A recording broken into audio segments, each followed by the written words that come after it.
Ready? Play. I guess with the women's final, that is potentially going to be quite close, but I'm giving Qinwen the edge. What about you?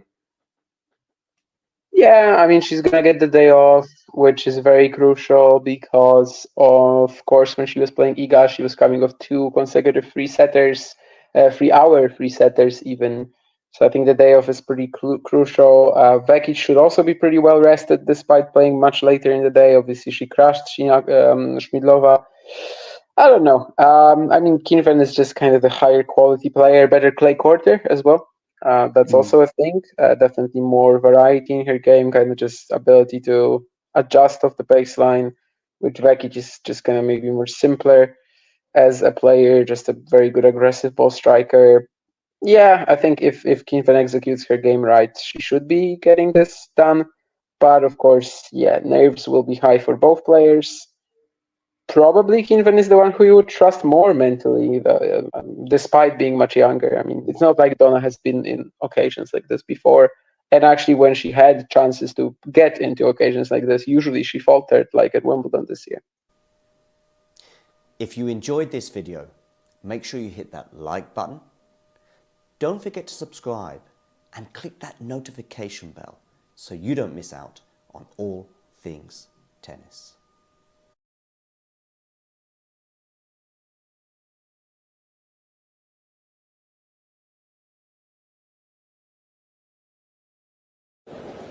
Ready? Play. I guess with the women's final, that is potentially going to be quite close, but I'm giving Qinwen the edge. What about you? Yeah, I mean, she's going to get the day off, which is very crucial because, of course, when she was playing Iga, she was coming off 2 consecutive free-setters, 3-hour free-setters even. So I think the day off is pretty crucial.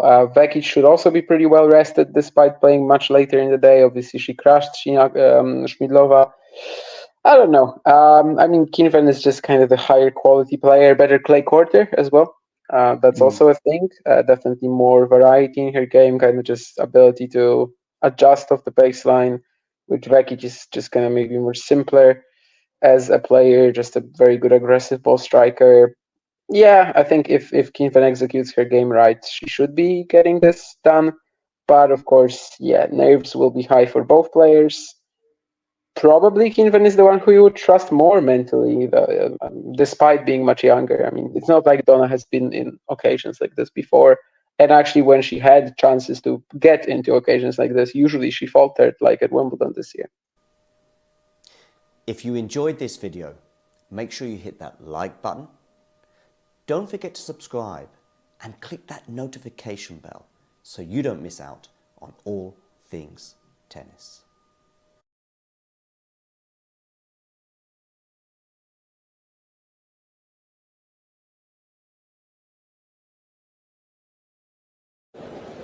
Ready?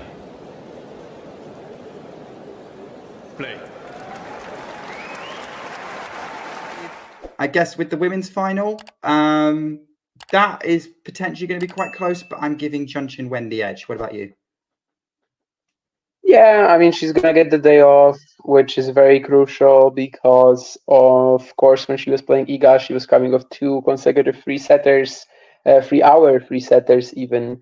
So I think the day off is pretty crucial. Vekic should also be pretty well rested despite playing much later in the day. Obviously, she crushed Schmidlova. I don't know. I mean, Qinwen is just kind of the higher quality player, better clay courter as well. That's also a thing. Definitely more variety in her game, kind of just ability to adjust off the baseline, which Vekic is just kind of maybe more simpler as a player, just a very good aggressive ball striker. Yeah, I think if Qinwen executes her game right, she should be getting this done. But of course, yeah, nerves will be high for both players. Probably Qinwen is the one who you would trust more mentally, despite being much younger. I mean, it's not like Donna has been in occasions like this before. And actually, when she had chances to get into occasions like this, usually she faltered, like at Wimbledon this year. If you enjoyed this video, make sure you hit that like button. Don't forget to subscribe and click that notification bell so you... Ready? Play. My name is Clara Towson, and I'm a friend of the show. Boom. I am Francisca George, and I'm a friend of the show. Perfect. Hi, my name is Susan Leemans, and I'm a friend of the show. My name is Zainab Sammaz, and I'm a friend of the show. Boom. Hey guys, my name is Sasha Vickery, and I'm a friend of the show. Boom. Hi, my name is Lloyd Harris, and I'm a friend of the show. Perfect. Hi, my name is Jasmine Paolini, and I'm a friend of the show. Wow, Jasmine, you got it in one time.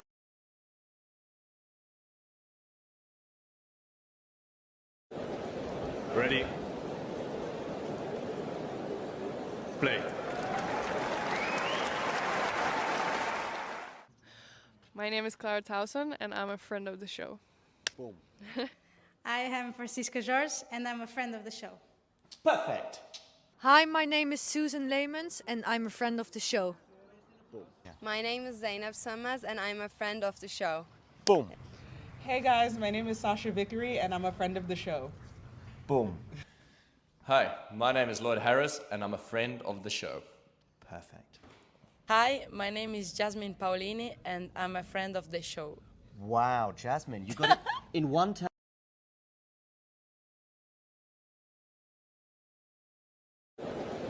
Ready?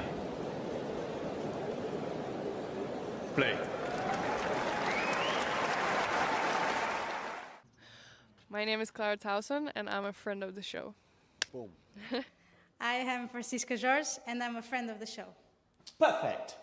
Hi, my name is Susan Leemans, and I'm a friend of the show. My name is Zainab Sammaz, and I'm a friend of the show. Boom.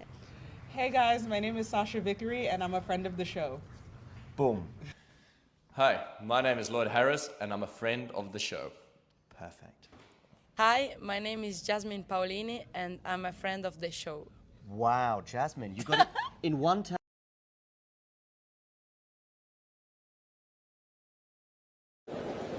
Ready?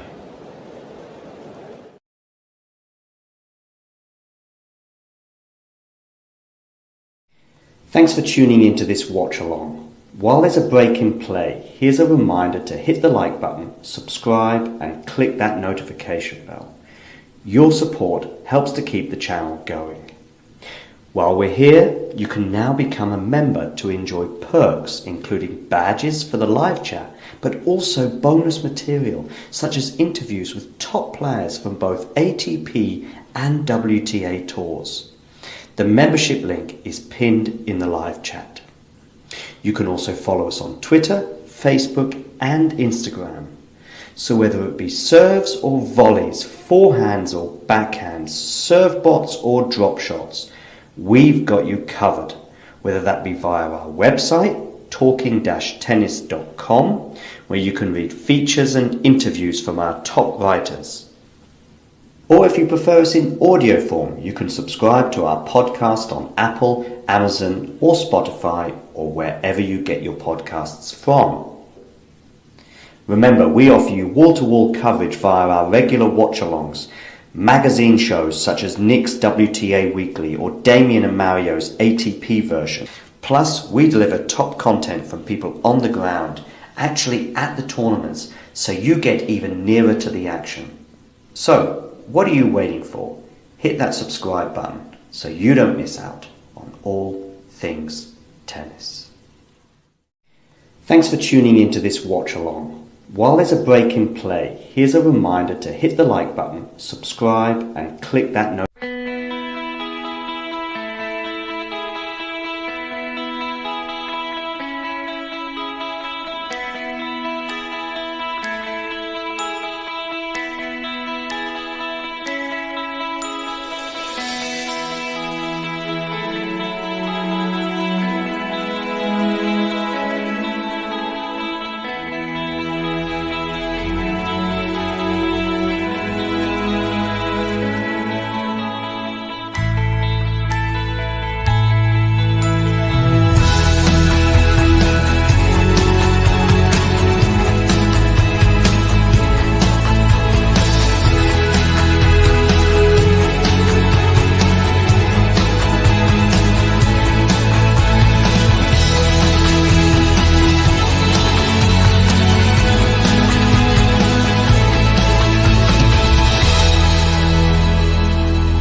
Ready? Play. I guess with the women's final, that is potentially going to be quite close, but I'm giving Qinwen Zheng the edge. What about you? Yeah, I mean, she's going to get the day off, which is very crucial because, of course, when she was playing Iga, she was coming off 2 consecutive free-setters, 3-hour free-setters even. So I think the day off is pretty crucial. Vekic should also be pretty well rested despite playing much later in the day. Obviously, she crashed Schmidlova. I don't know. I mean, Qinwen is just kind of the higher quality player, better clay courter as well. That's also a thing. Definitely more variety in her game, kind of just ability to adjust off the baseline, which Vekic is just kind of maybe more simpler as a player, just a very good aggressive ball striker. Yeah, I think if Qinwen executes her game right, she should be getting this done. But of course, yeah, nerves will be high for both players. Probably Qinwen is the one who you would trust more mentally, despite being much younger. I mean, it's not like Donna has been in occasions like this before. And actually, when she had chances to get into occasions like this, usually she faltered, like at Wimbledon this year. If you enjoyed this video, make sure you hit that like button. Don't forget to subscribe and click that notification bell so you don't miss out on all things tennis.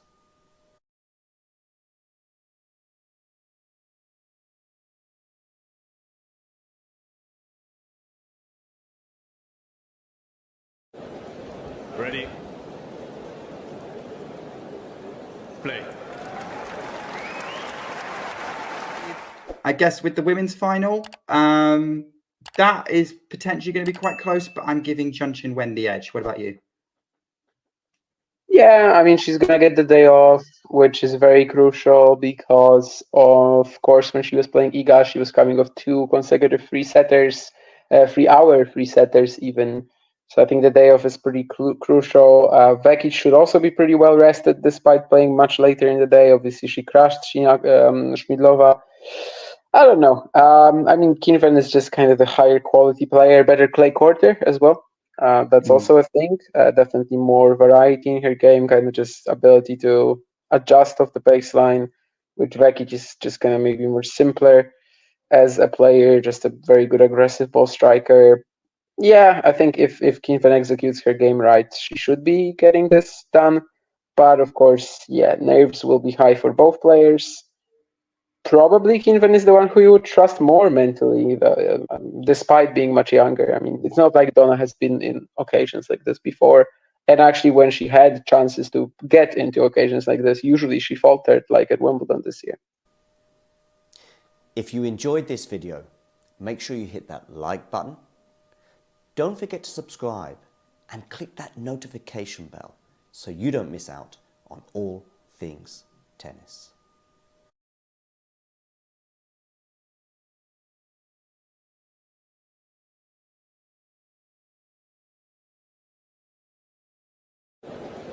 Ready?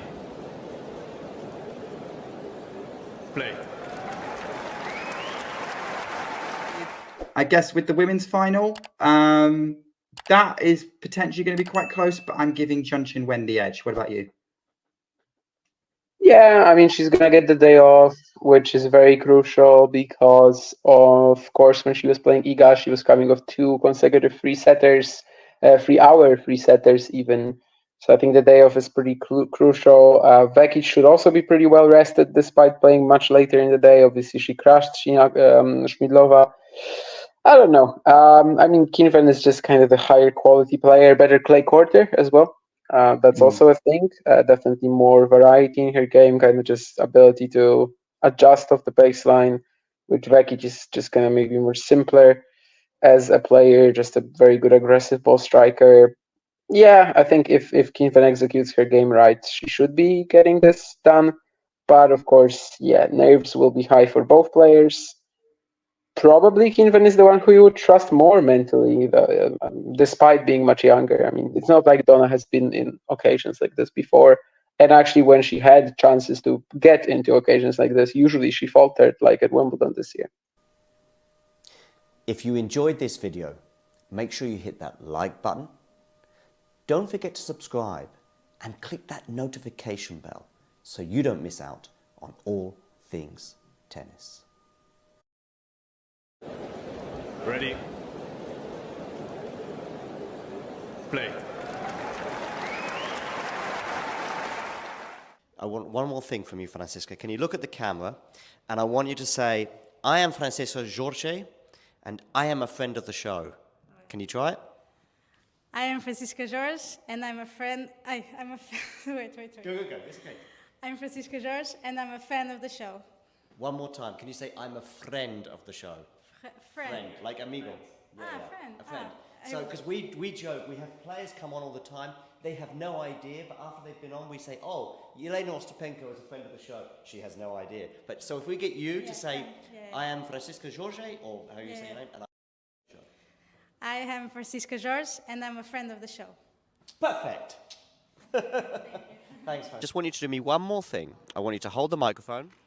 I want you to look in the... Don't be nervous. I mean, listen, you've just beaten Elena Ostapenko. I'm not nervous. No, you shouldn't be. If you can beat Ostapenko twice in one day, you can do this for sure. I want you to look at the camera and just say, hi, my name is, say your name, and then say, and I'm a friend of the show.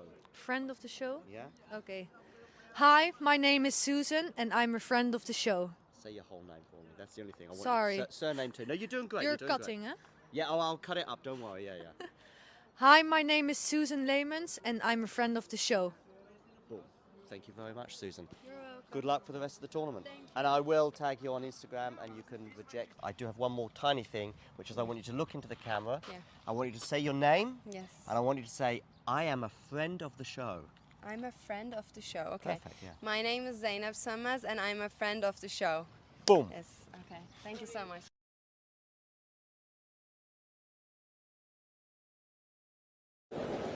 Ready? Play.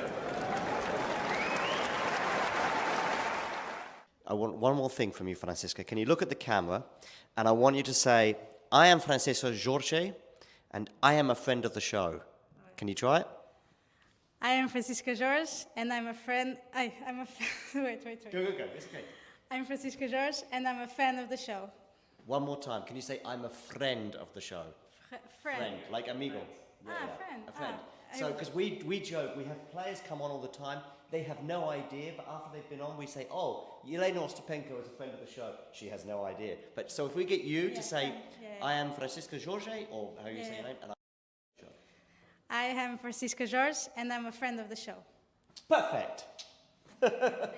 Thanks, man. Just want you to do me one more thing. I want you to hold the microphone. I want you to look in the... Don't be nervous. I mean, listen, you've just beaten Elena Ostapenko. I'm not nervous. No, you shouldn't be. If you can beat Ostapenko twice in one day, you can do this for sure. I want you to look at the camera and just say, hi, my name is, say your name, and then say, and I'm a friend of the show. Friend of the show? Yeah? Okay.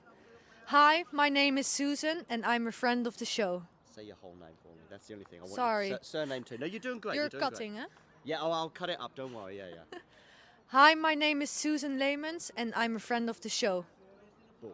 Thank you very much, Susan. You're welcome. Good luck for the rest of the tournament. And I will tag you on Instagram, and you can reject. I do have one more tiny thing, which is I want you to look into the camera. Yeah. I want you to say your name. Yes. And I want you to say, I am a friend of the show. I'm a friend of the show. Okay. Perfect, yeah. My name is Zeynep Sönmez and I'm a friend of the show. Boom. Yes. Okay. Thank you so much.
Ready?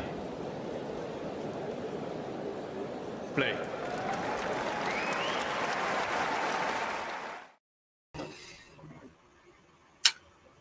Hello. Hi, Andy. How are you? Yeah, good. Thanks. How are you doing? I'm fine. Very excited to watch this final between Vekic because storyline is very good on the line for both players. Qinwen has already done great things wearing the Chinese, the Chinese shirt. Let's say like this. She came from winning also the Asian Games last year. She has kind of strong tradition representing the country, and she has confirmed it because, you know, regardless of how it's going to happen today, you know, she had a great tournament, beating also Iga Swiatek along the way.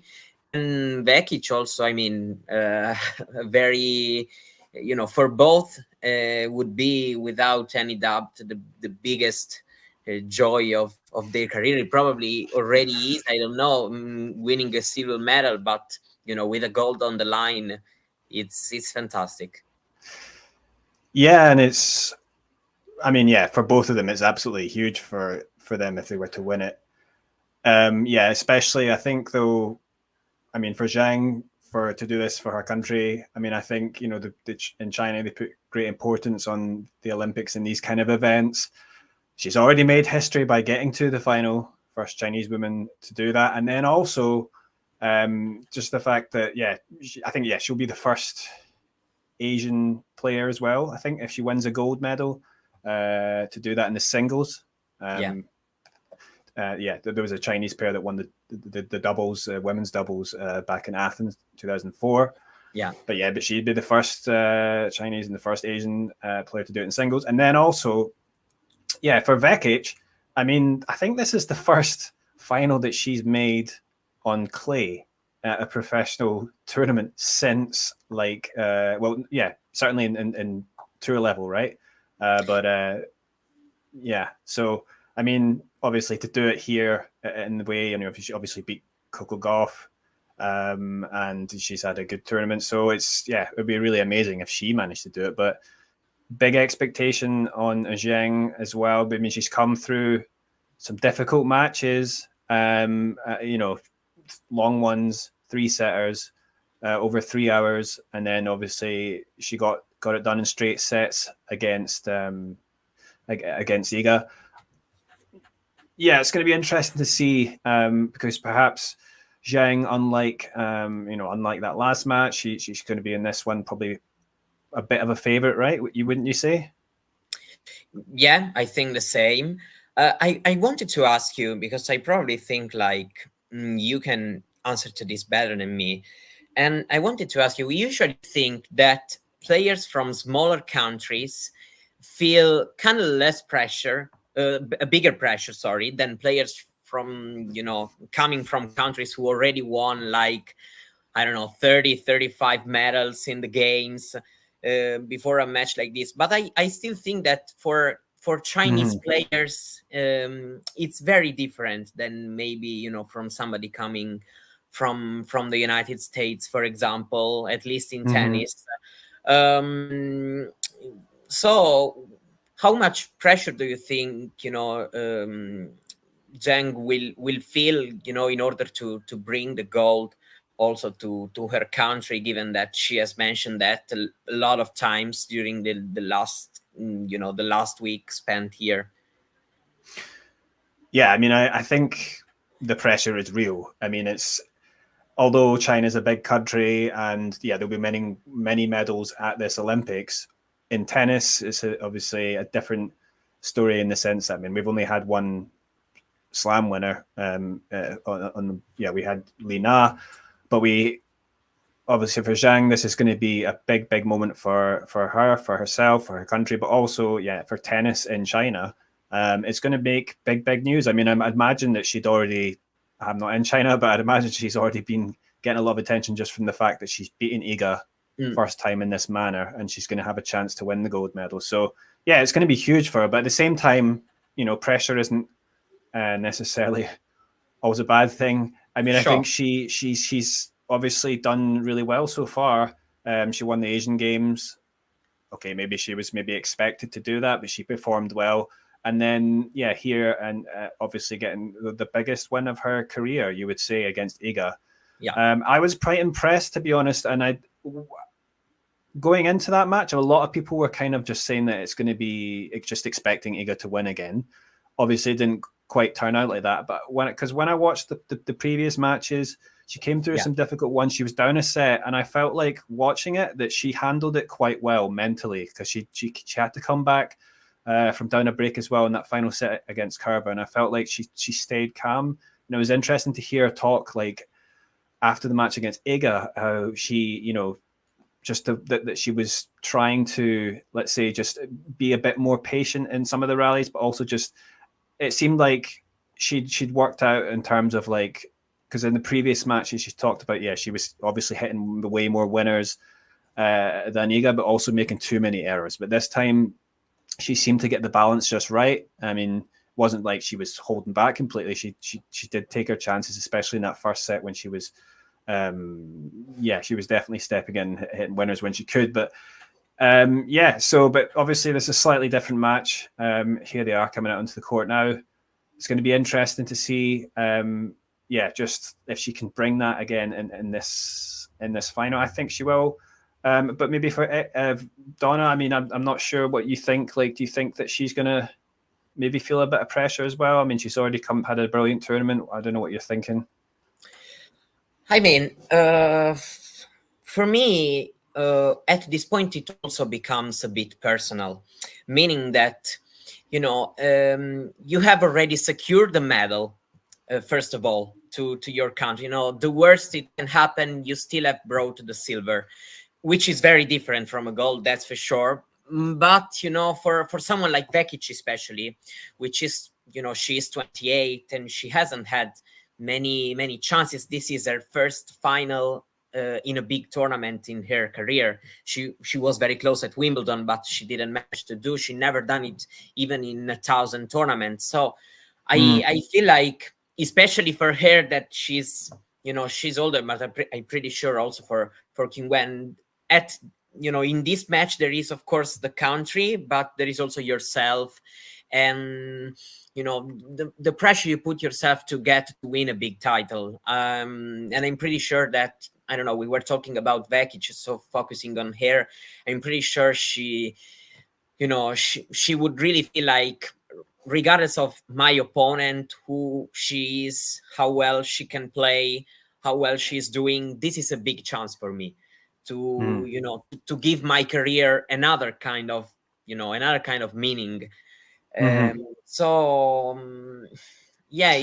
bit difficult for sure. It's a lot of pressure, but because, you know, we are in an Olympic gold medal match, and I also feel, you know, there is of course patriotism, your country, you want to win for all of them, you want to give them all this joy, and there's also a personal perspective that, you know, makes you feel like I want to win this big title also for my tennis career. Yeah, and although Zheng is the favorite, probably, that she's not, I wouldn't say she's a massive favorite. And I think, you know, in a way, like she's had a good period coming into this. Obviously, she didn't really, I don't think she played on clay before this, but then she obviously did well in the grass season. So that experience of, you know, getting far in those big tournaments and playing those big matches, it might help her here today in a sense, you know. But it's going to be interesting. I'm really looking forward to it.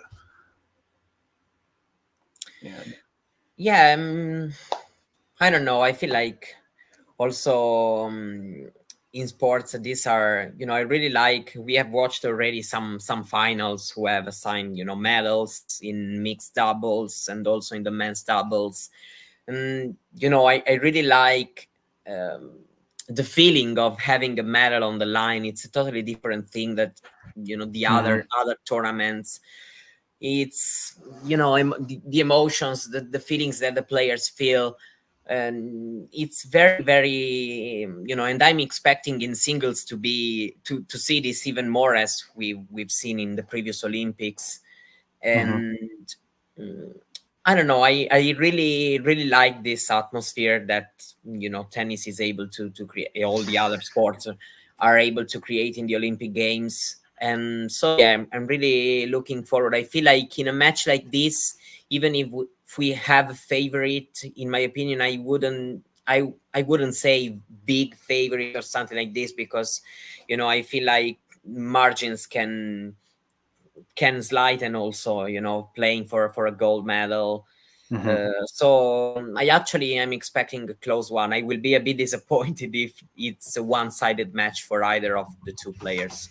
Yeah. Yeah, I think it could be a good match. Yeah, I agree with you on the Olympics. It does have definitely a different feel to the other tournaments in that, obviously they're competing for their countries, but I mean, people say it sort of, devalued a little bit by the fact that, some top players missed it and, they skipped the tournament, they're playing in Washington.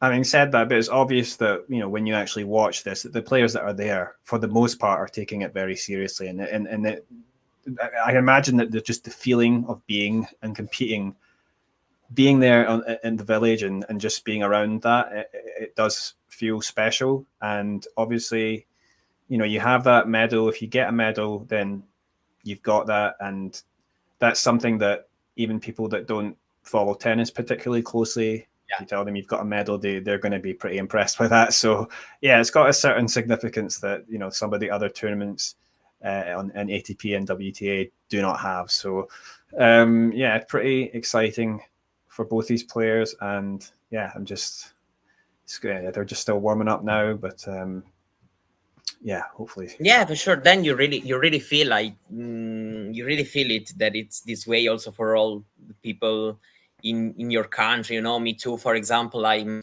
watching Olympic tennis for the most part, but then there is a pop-up on the screen saying like possible gold medal Italy, and I go watch to understand, to see, has she got a medal, has she done it?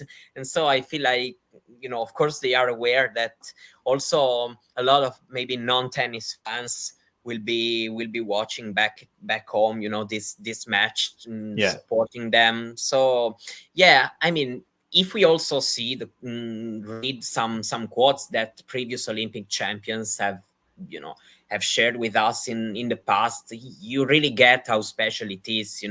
All the talk, it's pre-tournament, when maybe there are a couple of players who chose to withdraw, or maybe do not want to risk their health, or I don't know, some of these things. But when we are here, especially in these kind of big matches, then you really feel how the players who got there really care about the occasion. It's a very big occasion. I mean, we've seen also we've seen somebody like Djokovic, feeling a lot of pressure during his Olympics campaigns, and being yesterday very emotional after securing a spot into the Olympic gold medal match. And for somebody like him, I mean, it's not as common to see him still getting emotional and reacting this way, just for a semi-final win, let's say. So for sure, I mean, Djokovic is maybe been a bit disappointing for him at the Olympics, but he has been, I would say, somewhat unlucky. I mean, obviously, 2008 he came up against Nadal, and then in 2012 he came up like a peaking Andy Murray, and 2016 and he had the misfortune of drawing Delpo in the first round, wasn't it? Right, so it's kind of unlucky, right? And then obviously last year. Last time in Tokyo, I mean, he lost that bronze medal match to Pablo Carreño Busta, but then he lost to Zverev, who obviously went on to win. So yeah, and he also collapsed it also from a physical point of view, actually, in that tournament. Yeah, I mean, a lot of things happened, but for sure, once you are here in the semi-final, in the final, or even in the bronze medal match, you feel something really special. I'm pretty sure. Also because then you get to stay in all this environment. Zheng to serve first, actually. Yeah, Zheng is serving, and I can see her just now about to serve. Yeah. Yeah.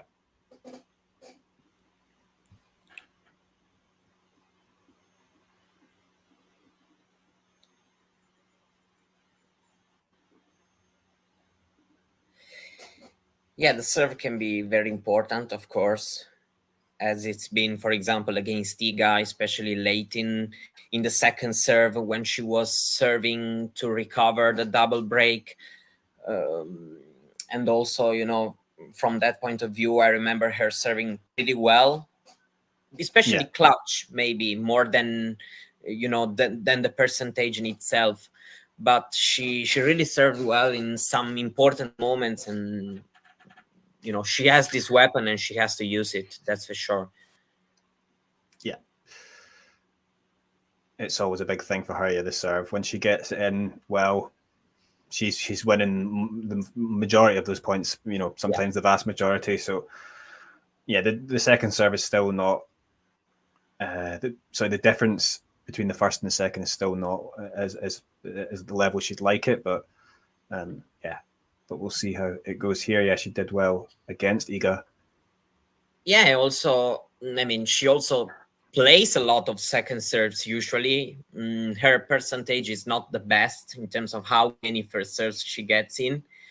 So, but yeah, it's still a big weapon that can be still a bit improved. But yeah, for sure, it can be very important today. That's for sure. And I've just seen a double fault there. Yeah. From Zheng. So we're about the same spot then, is that right? Yeah. Yeah.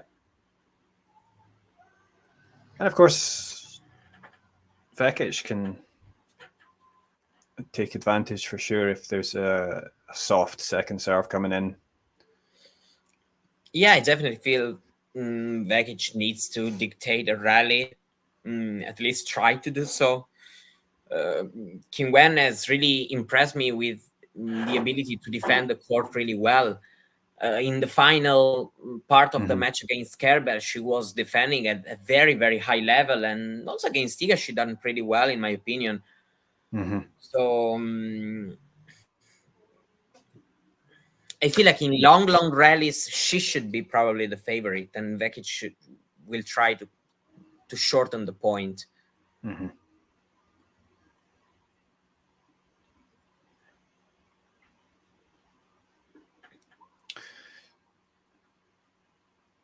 Second serve here from Zheng, but that one's in.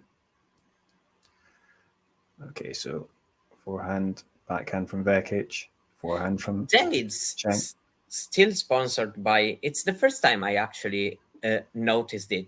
She's wearing the Adidas. Zheng? Yeah, or am I wrong? Yeah, she's wearing Adidas. That's the. So it's different from Chinese players. Is it? Wait. You know, for example, we've been watching from, I don't know, the Americans, everybody wearing his own clothes sponsorship. While you know, Zheng usually is wearing Nike, I feel. Yeah, that's interesting. It's the first time I actually look at this, because we watched the Nike shoes, the tennis shoes, where she has a strap on the Nike logo, Qinwen. And then I've noticed that she's wearing the Adidas kit. So I don't know, maybe it's a Chinese thing. I don't know if you know who's there. Maybe there's, I guess it's the Chinese team's sponsor. That's what they wear. Okay. So, but it's interesting because you would think that Nike wouldn't be too happy with her wearing an Adidas. Yes, exactly. Because in all the other, you know, countries, I've seen all the players still wearing their own, you know, their own brand during the match, and just maybe coming back for the ceremony with the team's sponsor. So yeah, I was noting this. Nothing too important, but yeah, I guess it can depend maybe on the sort of contract agreements. Maybe they allow it. I don't know.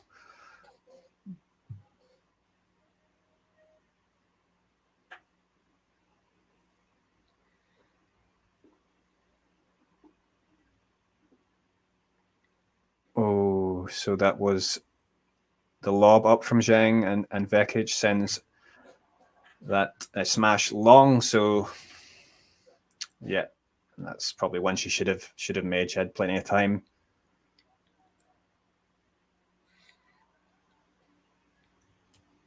Yeah, so much time to think in this kind of matches. Maybe it's not the, the best thing possible. Yeah, you can absolutely. Yeah.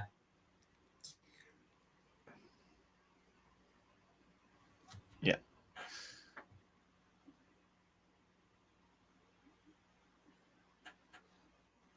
Of course, having a good start, holding the serve can help you. Also, feeling a little bit less the tension of the moment. If she already, got down love 3 or something like this, then I mean, for Vekic, that was a little bit of that was an error there, but she's never been in a major final. No. Zheng has. I mean, this is certainly the biggest match for Vekic of her career. I mean, I guess it's kind of is. I mean, it's maybe on a par for Zheng, but that goes long again as well from Vekic. So perhaps, just feeling the nerves at the moment.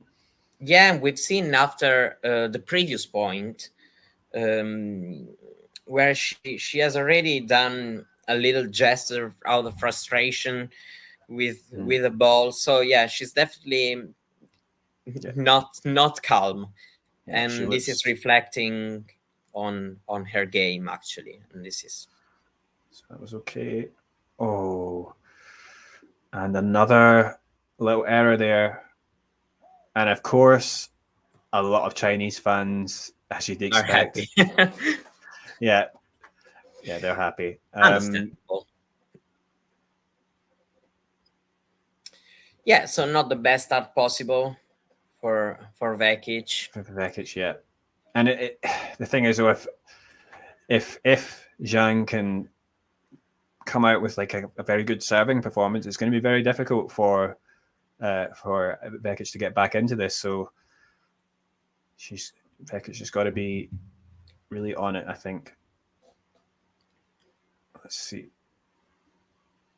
Okay, that was a good return. But that was nicely back in behind by Zhang.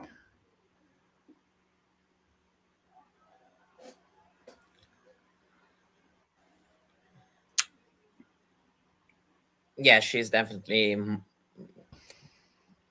more poised, at least tennis-wise, so far in this start. She's hitting quite freely, of course, helped by her opponent who, missed already 3 or 4 shots.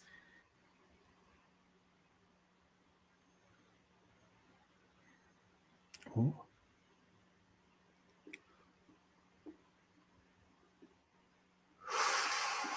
That was, I mean, she constructed that point well there, Vekic. I thought she was creating pressure well, and then obviously that just went wide, that forehand. But yeah, she's got to be taking those chances.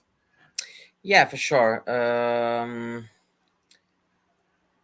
She didn't probably, she felt the need to risk that much, or maybe she's just not really feeling her shots right now. It's a tough start, that's for sure.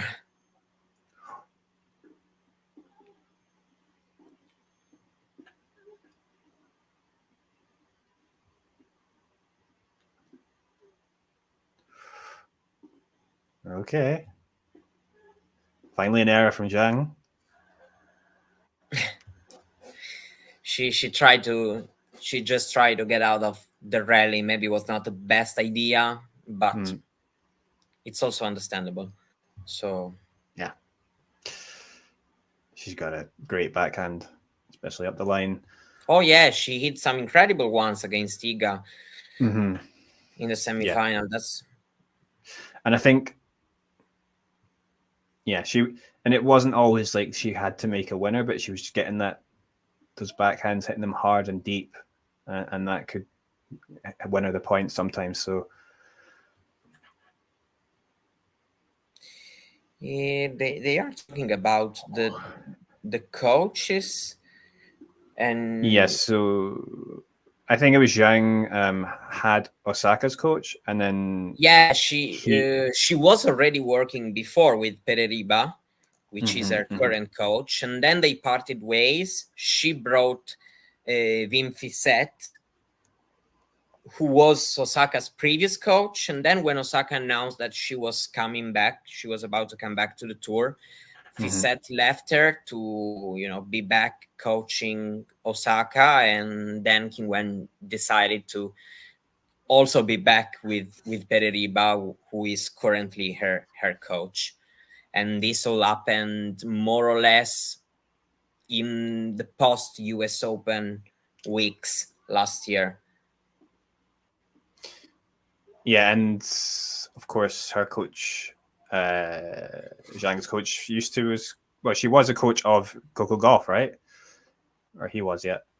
Yeah, she's been in Goff's team during the US Open swing, with also, of course, Brad Gilbert, who has, kind of a super coach.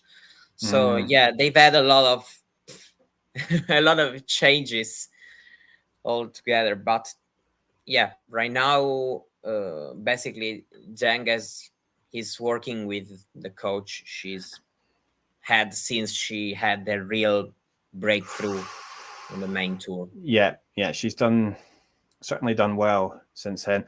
That was a double fault there again. So perhaps a little chance here for Vekic to come back. I have no doubt that Zheng will be feeling some nerves as well. Oh, absolutely. But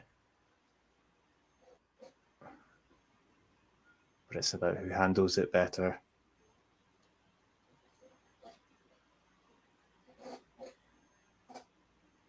Good serve, but it was returned. Oh, and that forehand goes long from Zheng. Positive from Vekic. Definitely a chance here. Especially if Zheng doesn't get this first serve. Yeah.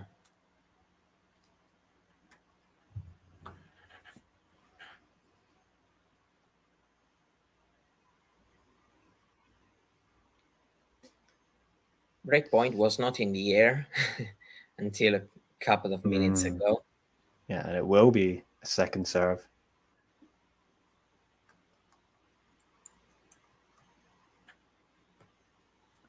Oh, it's down the middle. That was quite a good serve, but it is returned deep. Oh. Yep, the loopy forehand into the corner, and Vekic cannot return it. She's probably a little bit disappointed with that because, yeah, it wasn't, the trickiest ball, but maybe just didn't read it properly. But yeah, she was probably expecting a change of direction. Yeah, I think it was just from Zheng.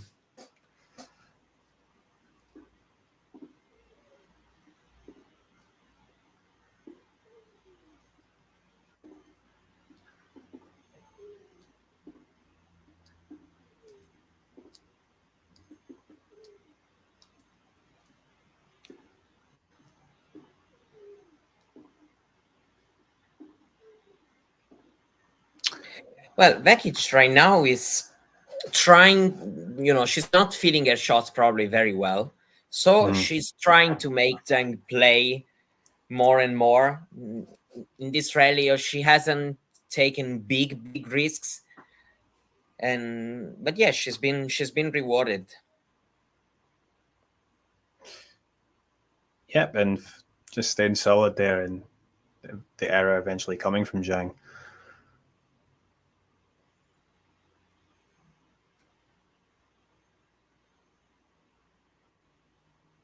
Oh, good serve.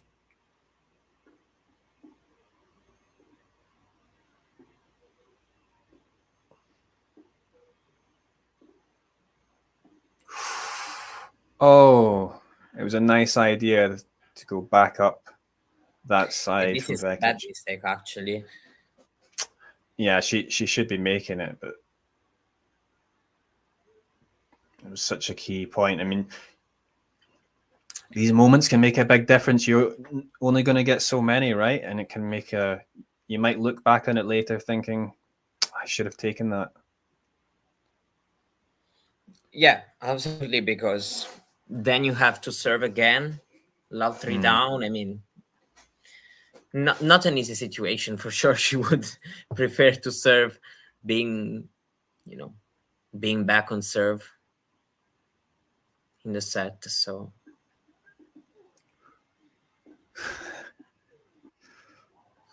yeah, there's certainly a lot of fans there for Qinwen. Yeah.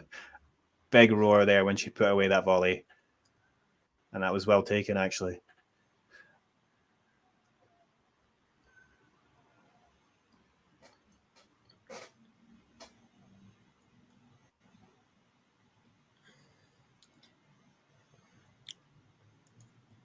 Oh yeah, they were talking in the chat about the necklace. Yeah, I mean, this is good. Yeah. Yeah, she does have a necklace on. I always thought it's kind of strange, like, because I mean, and then Zverev would always wear the chain around his neck. I always thought that would be kind of annoying for me personally. So yeah, a little bit. Yes, I agree.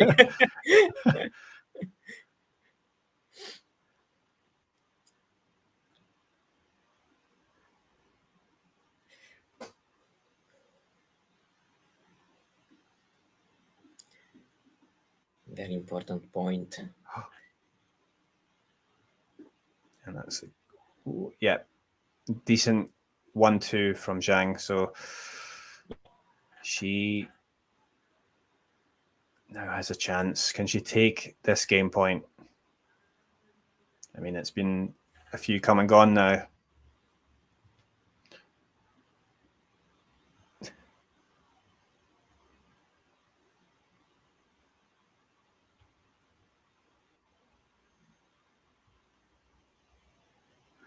Yeah, great serve that Vekic just cannot return. Yeah. So that could be key. Yeah, so I just wonder as well. Like, I mean, I do think that Zheng, she's really motivated to win this for her country, but also I wonder like how big it is for her going forward.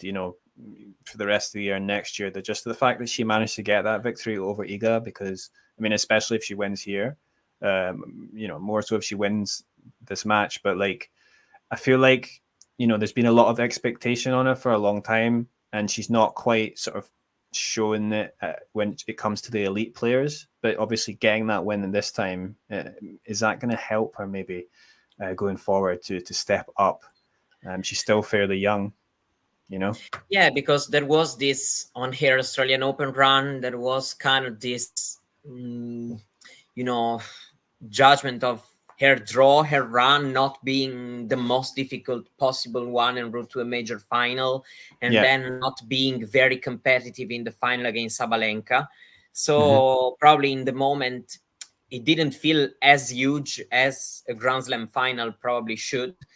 So, having also got the big win here over Iga, if she manages to get the gold, especially, I'm pretty sure it will be a big thing for her also going forward. That's for sure. She was kind of labeled as a player who was growing, but she was more or less beating a lot of players she should already beat and losing, struggling, when playing against the very top players of the game. So this can be, I don't know if a turning moment, because she's still in a very good position. She's a top 10 player. She's still 21. She is on a good road. She is a Grand Slam finalist. So but for sure it can be a huge moment for her career. Also huge confidence boost, and if she keeps working in the right direction, I feel like this can help her. I still think like probably her serve needs to be a little bit more reliable, because given how good it can be, it's a bit disappointing to see that shot at times not really working so well as we know it could. And so I feel like this can help her make that quality jump to try to get closer and closer to the, let's say, also Grand Slam win, because I feel like it should be her goal, of course. The serve can make a difference, because it is a very good first serve, but it's just the percentages that she tends to get are quite on the low side. I mean, she's obviously quite tall as well. So it's not like she should be able to do a bit better. So and she might be able to do that though.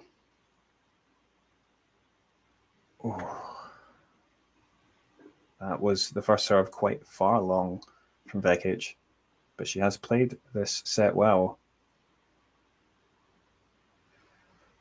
Good second serve.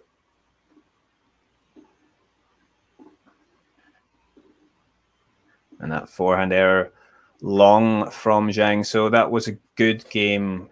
Hold to love.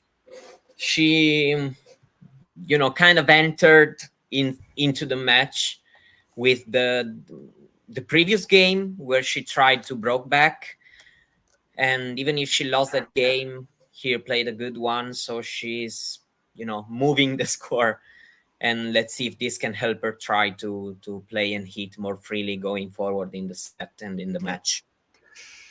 And some nice forehands there, which she gets on it. She can be very good. Oh, that was a let, right? Okay.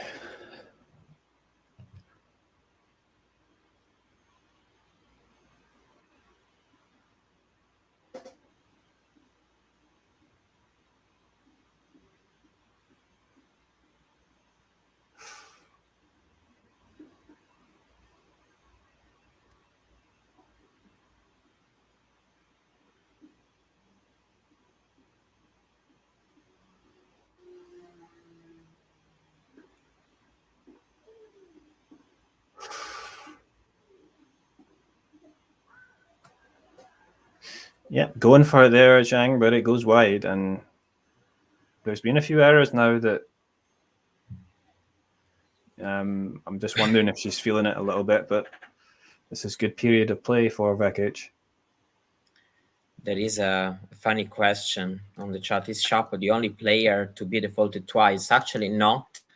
He's the 8th or 9th. I've seen this this on Twitter this morning, and actually the record is 10 default by Nastase. That's what I've read on the social. It's to be confirmed, but if I remember correctly, this is it. Yeah, Elena Stasi is not that surprising. That was a good rally there from Zhang, though. More positive. She was hitting pretty well there. Shapo, yeah. I mean, the first one was obviously the first default he got. It was totally deserved. But the second one, I just feel, a lot of people were upset because they feel that there's not much consistency in terms of how that's been applied. He just got defaulted for comments to a member of the crowd, right? Yeah, I didn't actually remember. I have to be honest. I don't really remember when it happened, actually. The one that just happened yesterday, though. Oh, yesterday, for sure. Not yesterday, yes, for sure. Yeah, that was a good forehand there from just dropping down onto the line, I think, from Zheng. So, or inside, on the line. Very nice. The very first default from Shapo was when he was very young. It was the Davis Cup against GB. GB, and then he hit the umpire right in the eye because he smacked the ball away in anger, which was Okay. It was a clear default. Yeah. Okay. But the second one, yesterday, Then I mean, I cannot really understand what he said, but it felt a little bit too much,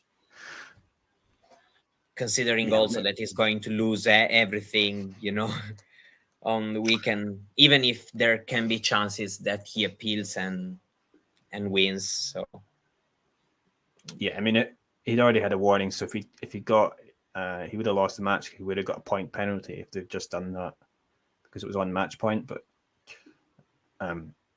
yeah, obviously he deserved to get punishment if he has been abusive to someone in the crowd. But I think there's people, other players that have done similar, and they didn't get defaulted. Yes, so I think exactly. It's not really credible, also because we've seen this so many times without any, so yeah, I don't know. Great backhand there from Vekic, and then the drop shot goes into the net though, which is a bit of a shame. A good hold from Zheng, given that the game started in kind of a difficult way. She lost the first point. She had to find a couple of lines right next. So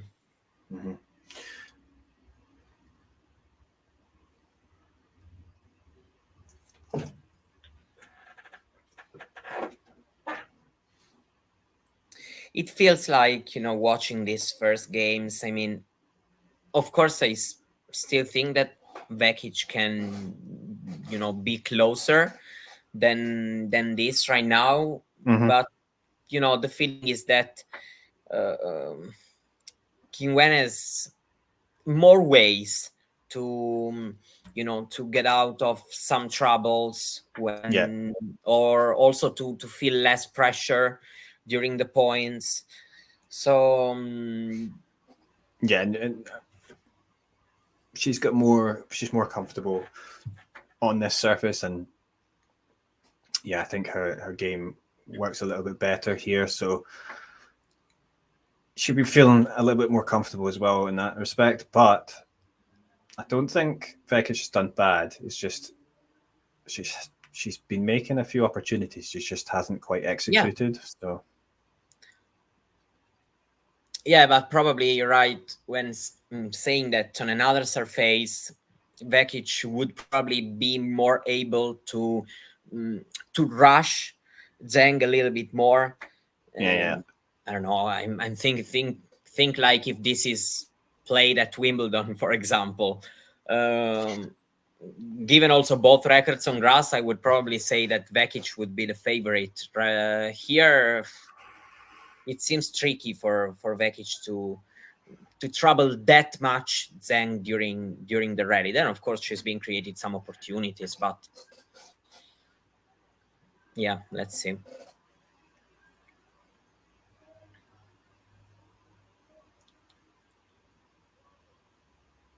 I mean, this feels like a must-win game now for this set. Definitely.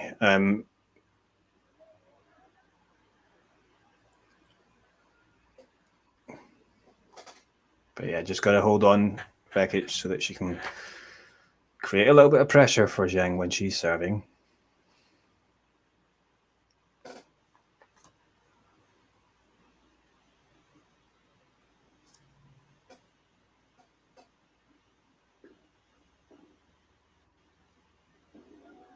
A couple of good serves here. And that's the way to do it. That's the way to take a little bit of pressure off yourself and put a bit of pressure back on your opponent. Quick hold.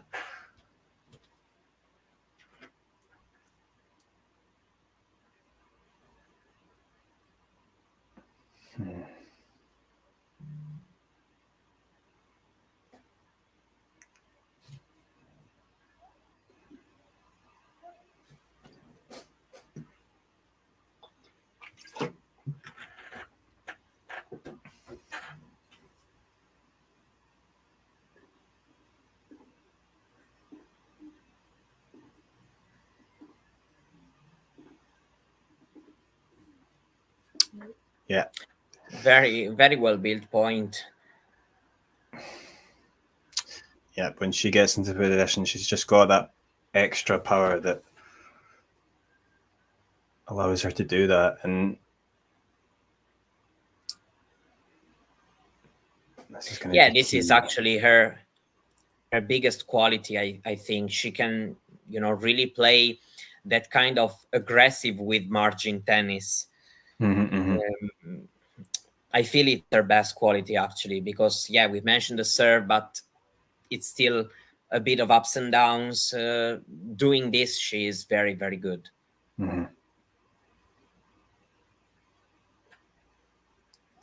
Oh, Zheng's really disappointed with that return there. For sure, this was. I mean, I don't know if it was a big chance, because maybe she could have lost the point anyway. But yeah, for sure, missing that return feels like you didn't play well a point that could have really helped you, because I'm pretty sure every player would like to try to win this match as soon as possible.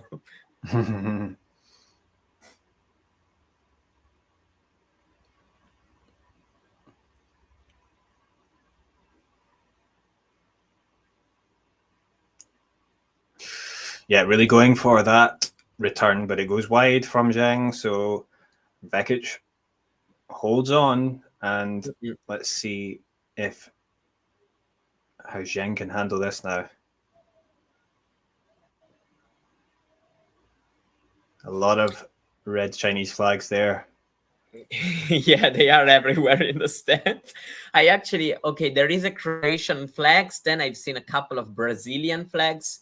I also I see saw an Italian flag.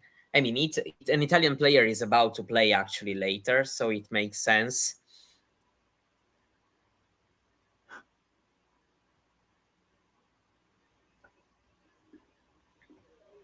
Oh, very nice from Vekic. Going back inside. Yeah. And wrong footing Zheng, so that's very nice. The forehand here has done a lot of good work for her, so she'll want to keep doing that for sure.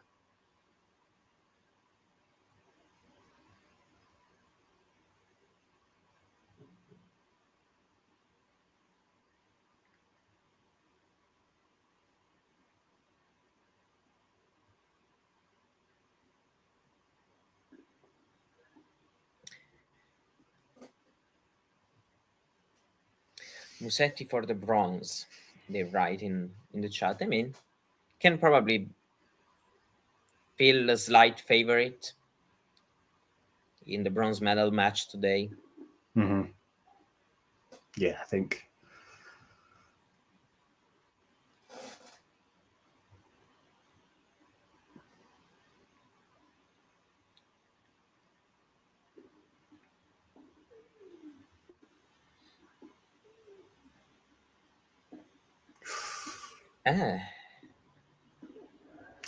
Yeah, we haven't seen that too much, the drop shot there, but she goes for it there, Zheng, and it didn't work out. So yeah, but especially because the big mistake has been the forehand before. I feel like she wanted to approach the net, but that shot has not been as good as it should have. So she came back. She had to play this drop shot. She had half an opportunity the previous game, and now she's in a bit of a trouble here.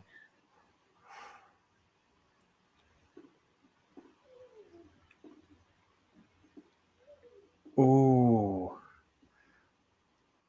Yeah, see. This made sense. Zheng's drop shot before, this was well played tactically, because yeah, right. But yeah, not the perfect execution. Yeah, it was almost very good, but yeah, just a bit too short. So yeah, because if it just got over, there was no way Zheng was going to get there, I think. No, but or even if probably Vekic would have had an easy volley to Yeah. to play. Another second serve.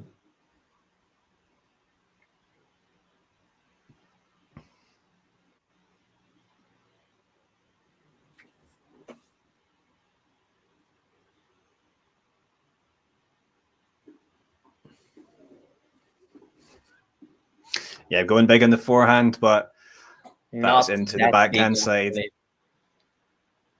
Yeah, and Zheng, yeah, she can certainly execute that shot very well. So Yeah, absolutely. If you want to rush her, the forehand side can work better for you. yeah, On the backhand, you really need to be to hit bigger than what Vekic did.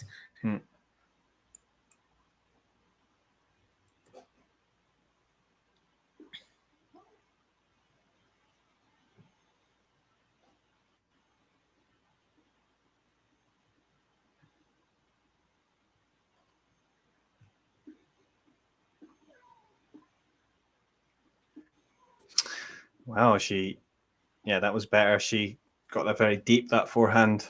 Yeah. Let's see if she's able to break back. She had already chances in the third game.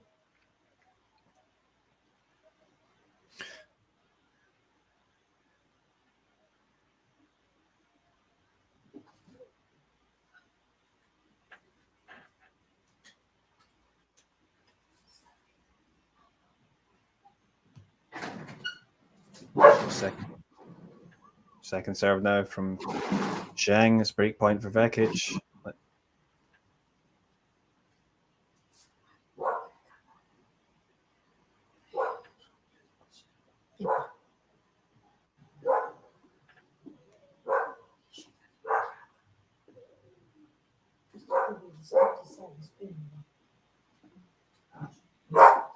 Some loopy balls here. Ooh.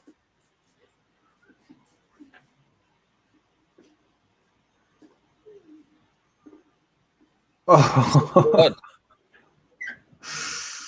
Woo. Oh. Yeah, that was a rally because the smash was not the final shot here. Yeah. Vekic actually find a very tricky shot on on the fence. Yeah, Zheng had to actually do well and concentrate well, but she did execute well. So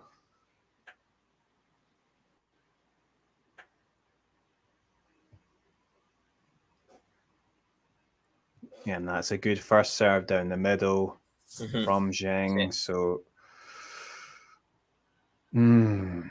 yeah, see, perhaps yeah, she's had a couple of chances. Vekic in a couple of games. So far, Qinwen has the right solutions.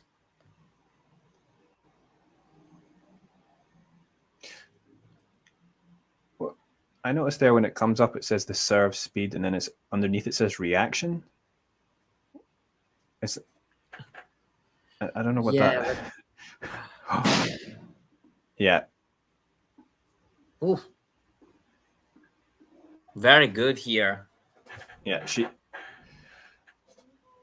the forehand this time, just good shape, taking it short. Yeah, very good shots. And it feels like, though, that perhaps there's been just too many chances gone from Vekic, but it was still pretty positive. She's just, and I think she's been doing the right things in terms of, she has to go for it when she does need to on that forehand side, and but I feel like she's, she had a rough start. She's made a couple of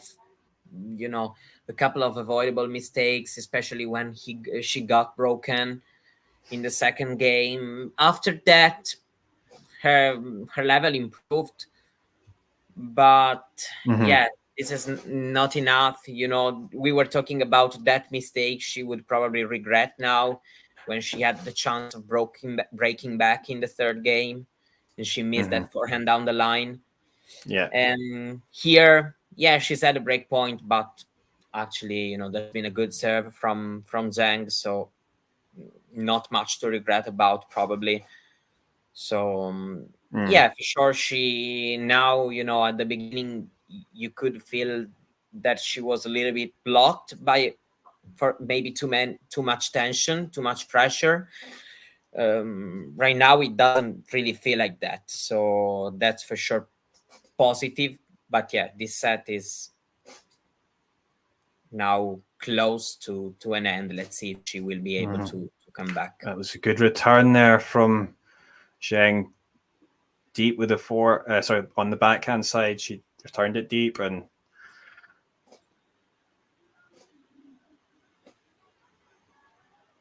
yeah, I mean, and then if she does manage to break here, Zheng, of course she takes the set, but then she'll start the next set serving, which is, you know, potentially allows her to get a lead like she did in this set. But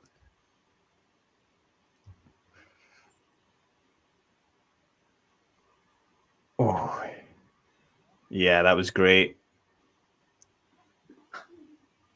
Yeah. This is probably her favorite shot, when she can kind of hit a ball also kind of above her shoulders and smash it with that forehand. She can play that really, really well. Yeah. Yeah, it's quite a satisfying shot, I'm sure, to hit, but also to look at.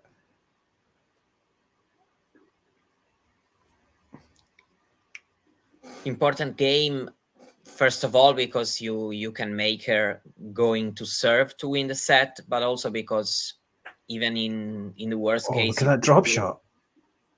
Oh,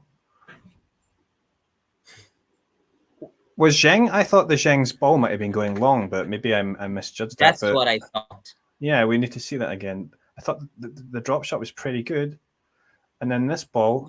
Yeah, I thought that was going long, but then you see, that's. Oh, we don't get a good angle there, but no, it's impossible from here. But yeah, my feeling is that this was about to go to go down. Actually, Vekic sort of motions towards her head as if, why did I do that? Yeah, I think she also knows it. At least that's my feeling. Then I don't know. It's perhaps a big occasion, nerves maybe still, but oh, that was a lovely 1-2 from Vekic. That just, yeah, absolutely smacking that forehand there. Yeah. I mean, she was also, if we think about that, the previous shot, after the drop shot, she was also actually in a bad position. Like she should have maybe taken a step ahead or stayed, you know, close to the baseline. But for me, she should have taken a step ahead on the court.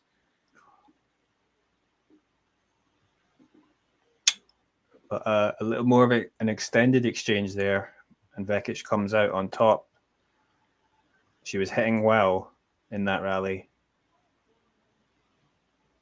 Yeah, with a very, very good backhand. It's sort of, you can feel the sort of level stepping up a little bit here because players know this is so crucial.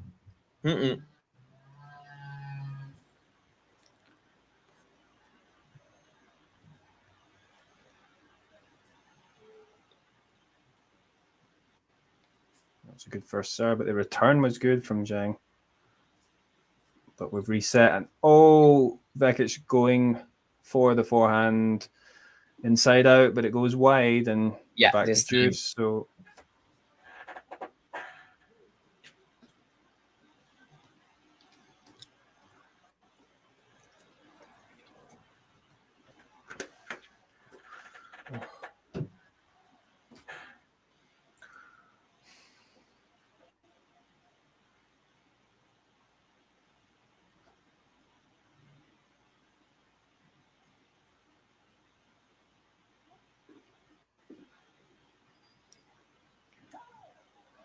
with a very good serve. She now has another chance.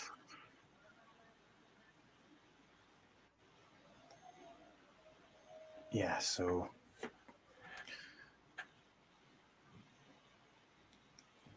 yeah, good serve, but that was quite deep, that return. And we're in a rally here that oh,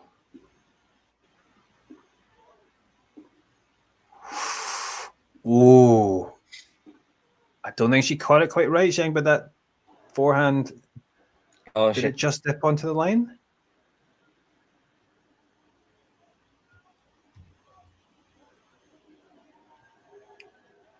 It seemed like one of those ones that just dipped at the last second. And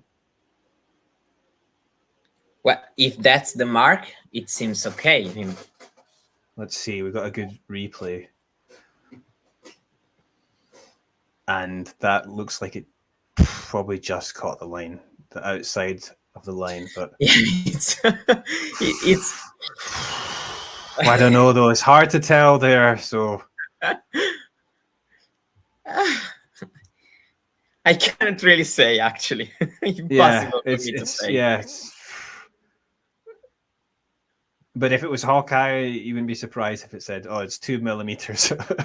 Yeah, it was one of these cases, and this is out. So there is we have a set point. And I wonder if that was just maybe the bit of the emotions there from Vekic. She just.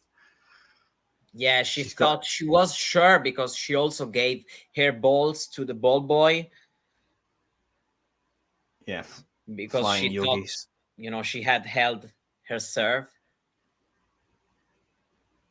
Oh, yeah, and there's just a bit too much power there, and Vekic can't get to it, and well, 6 games to 2.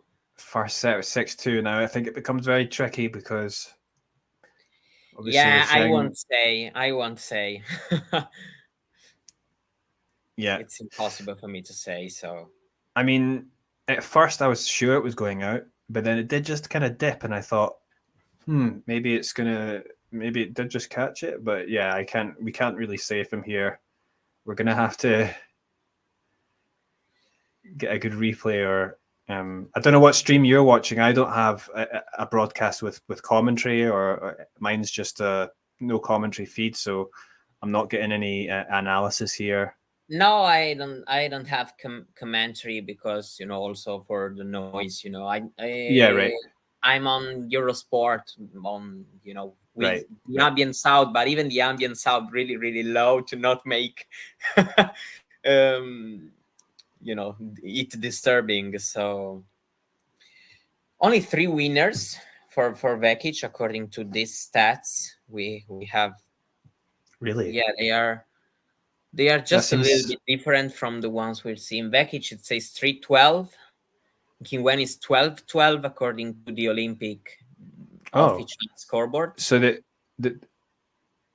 so this scoreboard that we've got on the screen is from the Olympic scoreboard, is it, or no? No. I think it's the TNNS website. Ah, right. This. So that's TNNS. Okay. Yeah. I was looking on the screen on, you know, the Olympic stats, but yeah, I mean, for sure we've seen that. I mean, probably 6-2 is a little bit too much as a score because it's not like Vekic hasn't had her, you know, her chances. It's been, in my opinion, a little bit closer than 2 breaks and 6-2 shows, but still, you know, the difference, you can see the difference in, you know, Qinwen has a little bit more things to show, to bring on the court, to also, you know, let the pressure a little bit off her shoulders. Yeah. And for Vekic is a little bit more difficult also because Qinwen has been quite solid. I know that the unforced error number is more or less the same. It's the same, actually, 12-12. But still it felt like, you know, Qinwen plays with a bit more margin having more solutions. That's what you may And I think, you know, for Qinwen, well, I mean, with Vekic, she really needs that. It's the forehand that's been doing a lot of the work for her.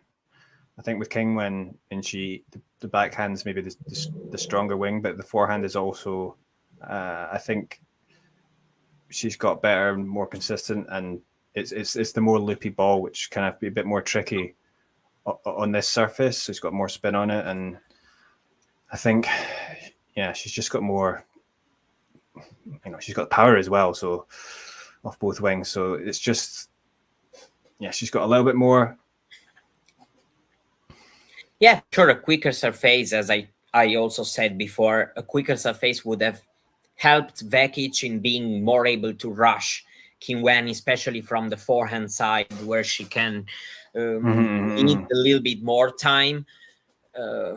We've seen her struggling a little bit with that swing, especially on quick courts. Here, it's more difficult, especially because I feel like it's not as hot as it's been in the previous days. So probably also the court has been, you know, right now is a little bit slower than what it was at the beginning of the week.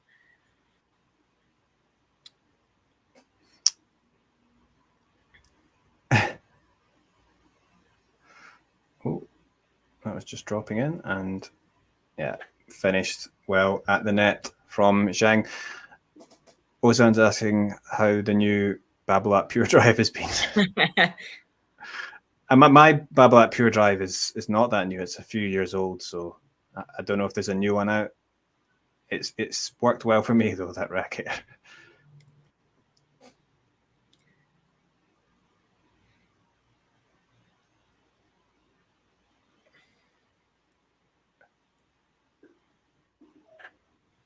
Yeah, I mean, Matthew, I'm just talking about the slight differences.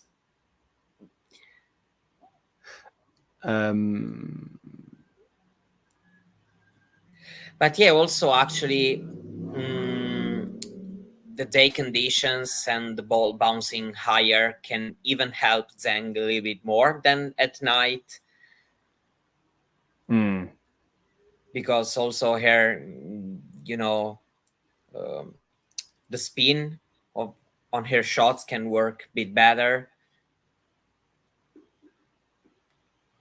Yeah, and it's still quite hot there, isn't it? So that just adds a little bit more. Oh, yeah, that serve out wide. So this is another good start from Zheng. Yeah. And I think, yeah, just the fact that Zheng actually broke to end that first set and starts off serving here, that is just another big advantage given what's going on before. If Vekic had held on there and maybe managed to get, you know, up 1-love first, and then she can maybe create a bit of pressure, but no, she's going to be chasing again, and that's difficult. Okay, yeah, and there was the the forehand into net from Vekic. So great hold. Yeah, pretty simple hold. Yeah, it was very important because, of course, any step you make, it's good, but playing, you know, a bad game here could have, let Vekic, you know, right back into the match also psychologically. Now, of course, she's in trouble because she has to serve after, you know, down 2-6, 0-1. It's a difficult situation. I wouldn't like to to be in her shoes. I mean, I would because she has secured a silver. But talking about the match, I wouldn't really like to be in her position right now. I mean, yeah, obviously it helps being up at 6-2, but I think Zheng has looked pretty confident and relaxed considering for the most part. I mean, I really feel, you know, she really wants this, doesn't she? I mean, it's a huge thing for her. Almost maybe more well, I mean, I can't say more than a slam, but it's certainly has, I think, it more special than any of the other big titles. So yeah, that's why I don't really like to make the comparison, because of course from a tennis player career wise, probably there's nothing bigger than becoming a Grand Slam champion, but the kind of emotions are totally, in my opinion, it's different. You know, it's a totally different thing. So I don't really like to make the comparison. Yeah, for sure we can say what's more important from a career point of view, and I'm saying, well, maybe being a Grand Slam champion is you know, nothing can top that in terms of you know, your career resume, but still from your personal point of view and the emotion you feel, all the people who've been Olympic champions, you know, have described it as an unbelievable feeling. So I'm going to trust them, given that I have not any gold medal to show for it. 15:30.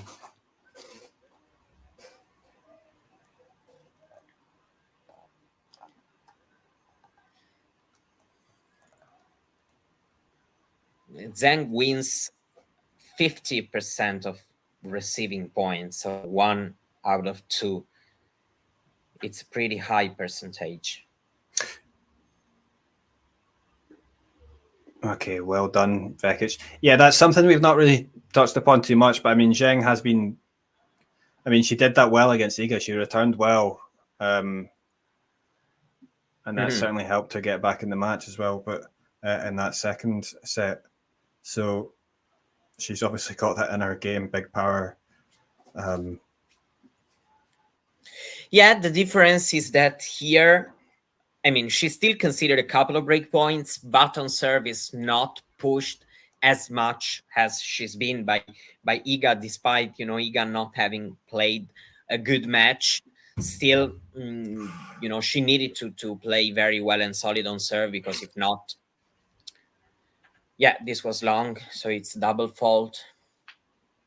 The umpire's checking it though, and it's,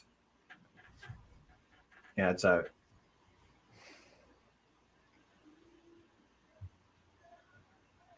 Yeah, this feels really crucial, and yeah, absolutely. Massive pressure now.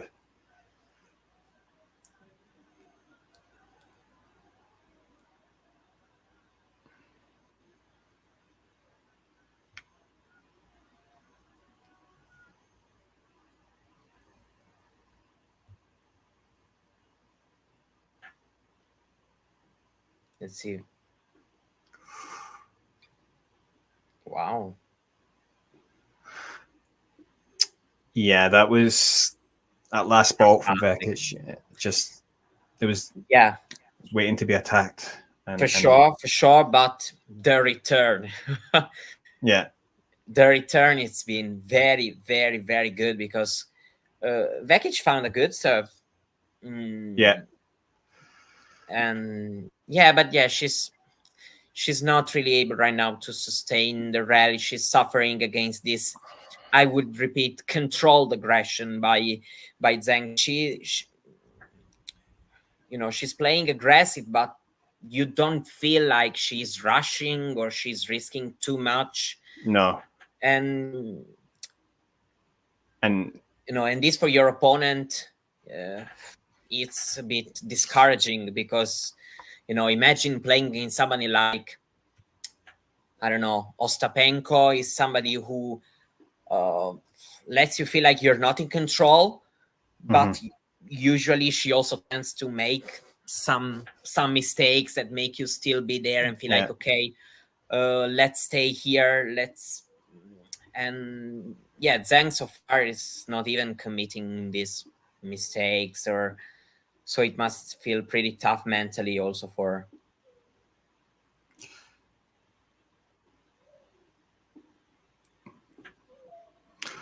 But Vekic comes out on top in that first point of the game. Yeah, I mean, I feel like Zheng in this tournament, she has been pretty good at getting that balance right of not going too much. I mean, I think sometimes in the past that was been her downfall in the bigger matches. She She's been going big, but then she's been making the errors. But she seems to have done pretty well and been pretty calm in this tournament. And yeah, and there's that thing again. It says the reaction time 0.3 seconds. Was that? I'm not. Is that the returner's reaction? This is what I think. This is what I think. That's amazing that they can just time that. Oh, that was the second serve there, and Vekic. Pretty poor effort into the net there. Yeah, these are.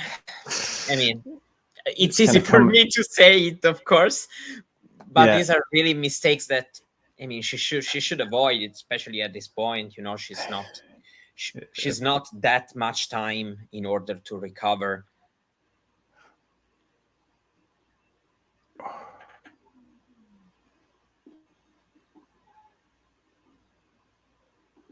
This volley. Wow. Yeah, she played bad, actually, if I have to be completely honest, with that volley. I don't know if she hasn't really trusted Vekic to putting back the ball in play, or you know, she got a bit loose or maybe insecure on that volley.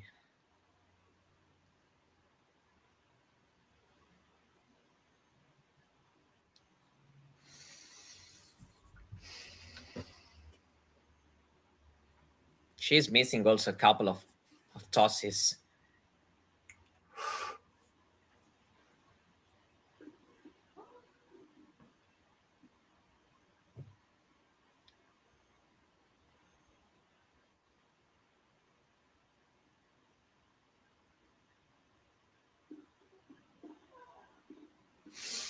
Yeah, aggressive there from Vekic, and it draws the error from Zheng.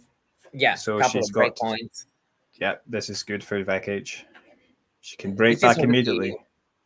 This is already the third game on return when she has break points.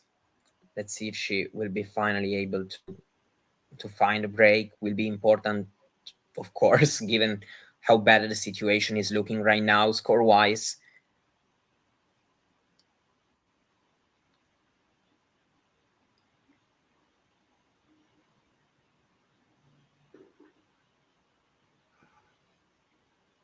Not many first serves in this game.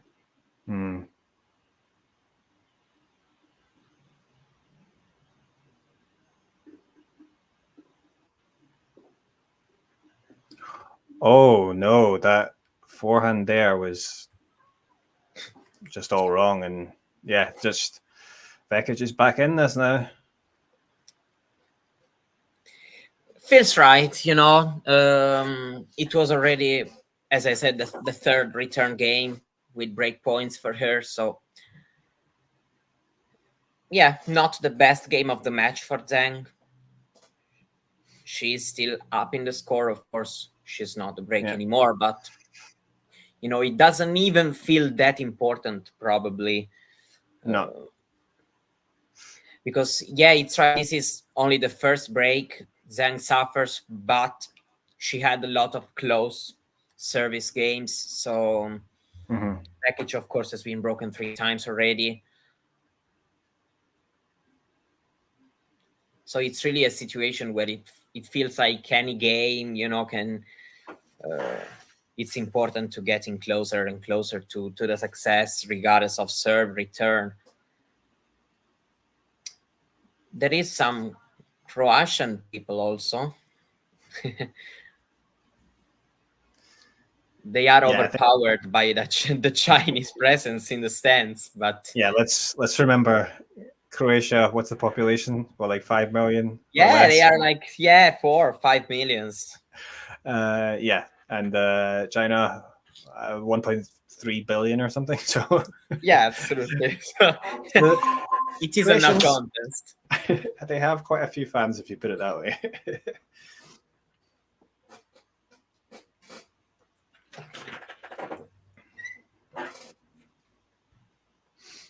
I kind of miss the big opportunity not going to the Olympics, given that they are close, you know, to me talking about Olympics. But I'll go to Los Angeles, not a problem. I'll do it for sure. You know, watching the Olympics really drives me like I want to be there so bad. Yeah, it's a bit of a shame because I actually was getting quite excited to go to Tokyo when it was coming up, but then I was, because I was here, but then it was COVID, so I couldn't really go because it was like, and yeah, well, that's just unfortunate, but.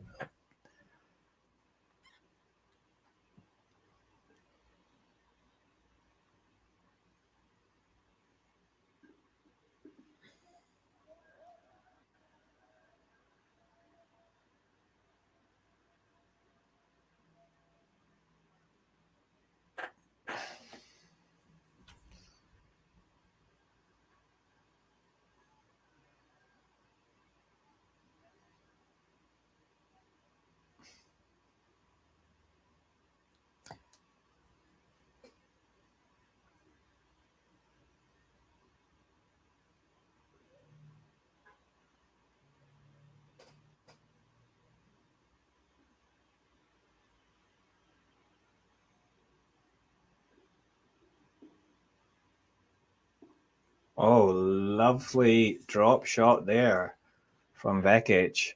Yeah. And 40 love. Yeah, and this is a very good game from website her. Here So says 30-15, but yeah, it's 40 love.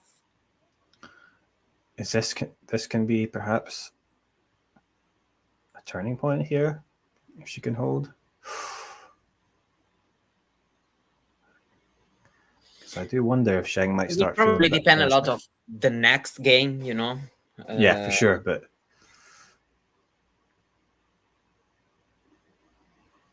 Yeah, for sure, the situation has changed in the last 5 minutes because, you know, from the potential 6-2-3 love. But yeah, a longer exchange there, Vekic errors from the backhand side. So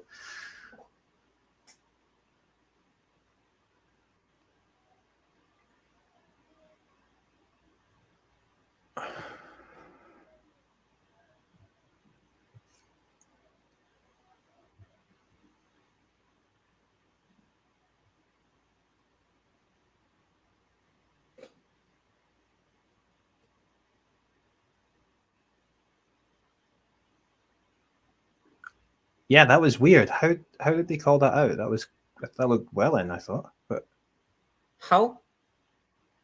It was called out, but it was corrected by the umpire, saying. Okay, so it's another first serve. Yeah, but it didn't seem close to me. It looked clearly in. They also feel the pressure. Yeah, maybe. Yeah. We tend to, you know, of course, to overlook this, but they also feel the pressure. I mean, it might have been a bit closer than I might have made a mistake, but yeah, it's just. Oh no! Double fault. Ooh, meters. Yeah, it was 40, quite 30. And that was only the second double fault of the match for Vekic, so. But she still has a chance here, so to do it with a good first serve. Let's see if she can do it. It is a good first serve, but it is returned. Oh, and then the forehand follow-up. It goes long. Would be, you know, suffering the break here. And after going up quite simply and quite strongly from yeah, she had up. an easy break actually, because she broke to 15 in the previous game. She's back on serve, 40 love, playing also well in these 3 points. Lovely drop shot to go up 40 love, and then all these mistakes. Yeah. Another second serve. And that's tennis can just sort of switch like that. Oh, that was a lovely backhand up the line, back in behind Zheng. That was well executed. That was a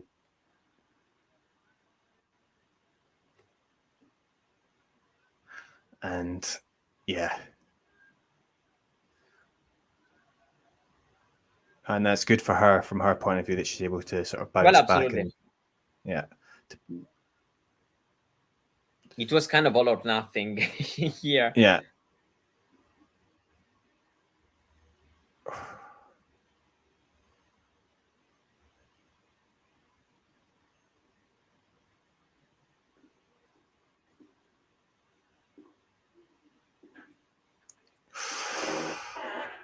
Yeah. Really going for that backhand there again, but this time it goes into the net. So I need 2 minutes. Just 2 minutes. Yeah, sure. No problem. And to me, this feels quite, I know it's early in the set, but it feels quite crucial for Vekic to be able to hold here.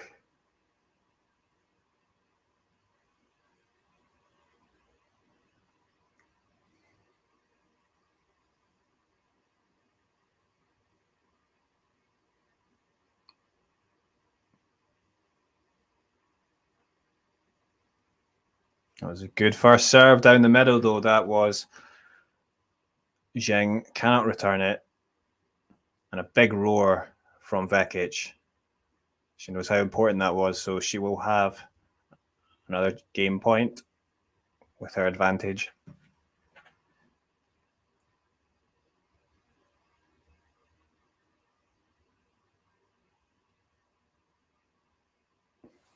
And that's a let.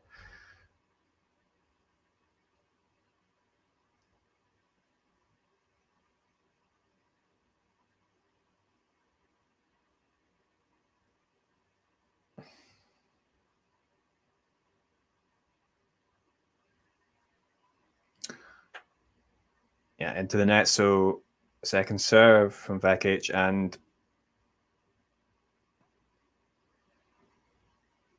it's in. It's returned pretty well from Zheng, but then Vekic sends that ball long. So we're back at deuce. It's the third deuce. Vekic just having difficulty getting this game and closing it out. And it really does feel much more important for her to be able to hold here.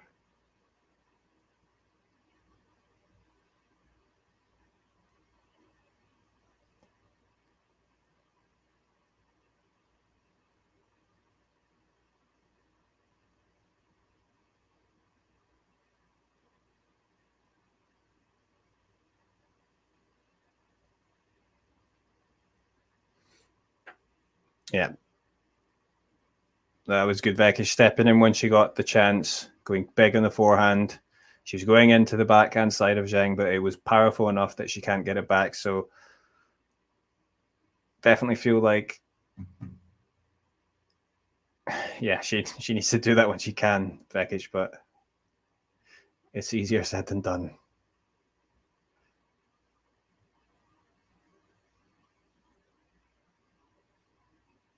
And that was a good first serve, and the return goes long from Zheng. So that's perhaps a crucial hold from Vekic. The umpire was just checking that the serve did go in, and it did because Zheng was contesting it. But so Vekic does hold on, and it really did take long for her to do it, but she does do it. How crucial could that be? It keeps hope, I think, for Vekic, because Zheng would have went up there 3-1 and potentially up 4-1 if she held. So just makes things a little bit different. And perhaps now Vekic can create a little bit of pressure on Zheng's service. But that's a good first serve from Zheng. It cannot be returned, and that takes, some of the pressure off herself. And some of these Chinese fans, they were looking, before there, I saw them in the crowd looking quite tense. Obviously, this is going to be a huge thing for Chinese tennis if Zheng does get the victory. Okay, sorry. Yeah. Vekic did eventually hold. Yeah, Qinwen started okay in this very important game. Also, potentially difficult mental-wise. Mm-hmm. Yeah, seemingly Zheng's responding well after failing to break there. I mean, yeah, huge for Vekic to be able to do that. It just gives her some hope still here.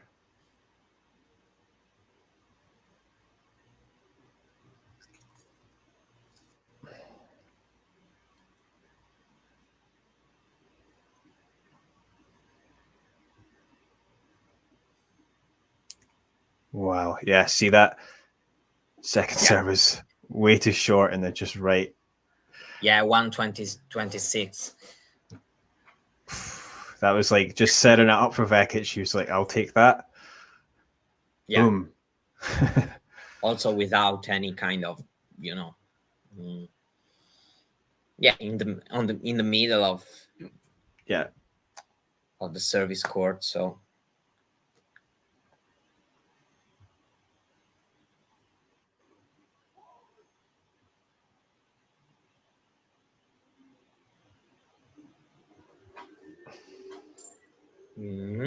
this is out. Yeah.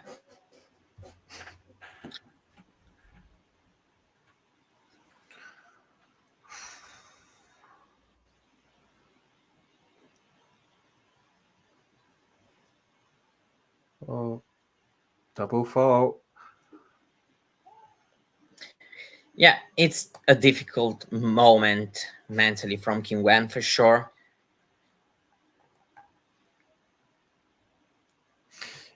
Yeah, and it's been mostly pretty good from her so far. But as we get closer to the end, she will surely be feeling more pressure, and it's always difficult to get over the line in any big match. That was a great first serve there, though, from Zheng. And that's why it felt so important for Vekic. It just feels like, with Zheng's serve, she's been doing pretty well. It's just she's just been holding much better, and it's been difficult for Vekic to get the break points. I mean, that's an ace there. So good reaction. Yeah.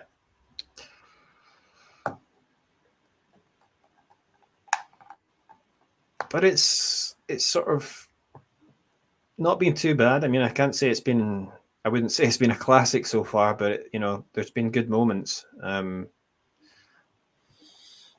Yeah, I would say that both have had their ups and downs in this match. We've seen a couple of good shots, good rallies. We also, of course, watch some big tension, but of course, it's two players that Qinwen has played the Grand Slam final. Okay, she's won the Asian Games and all this, but it's still a pretty new and big moment also for her, for both. Yeah. So.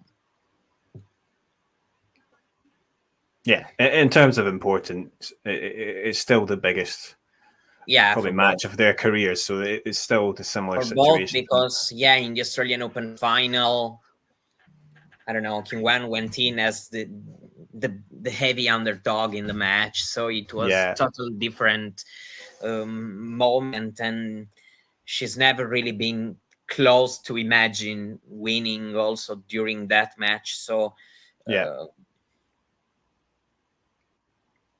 absolutely.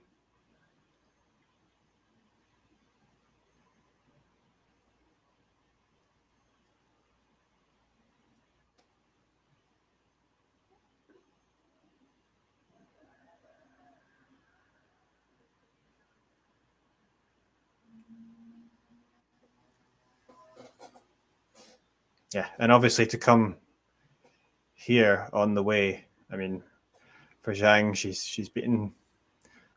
She beat Iga, and she's beaten a Kerber, so she's beaten good players along the way, and then of course Vekic should beat Goff. So if they were actually to do it, I mean, that's just, it makes it more special when you come through those players.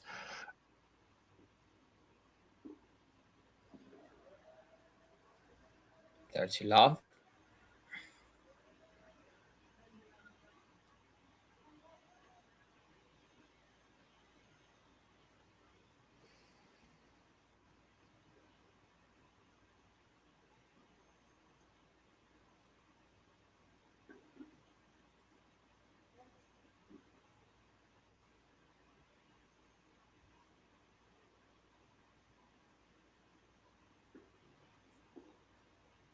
Yeah, so this is, and we're at 40 love, and she was at 40 love in the last game as well, but it ended up being a lot more complicated than we thought it would be. So, but this is a good response from Vekic, and if she can just close this out.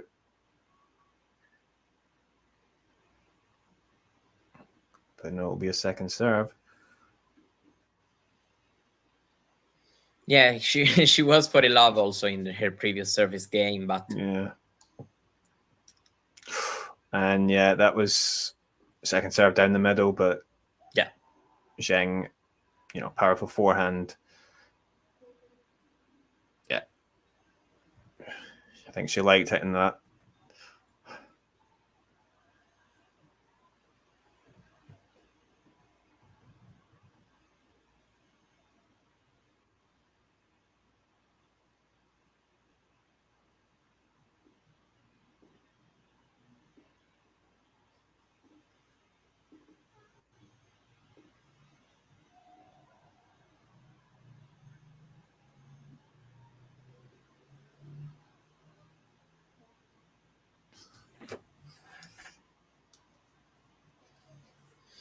$40-30. Let's see if we get another long game after a 40 love lead.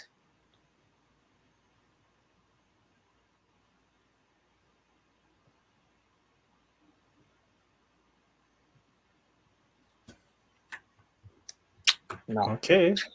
Goes long, and the return goes long, so 3 games all.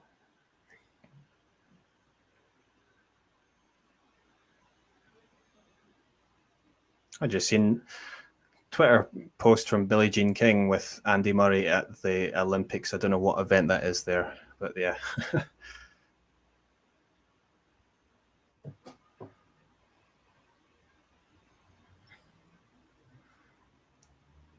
Let's see. Billie Jean King. I mean, she should be watching the tennis actually, but I don't know.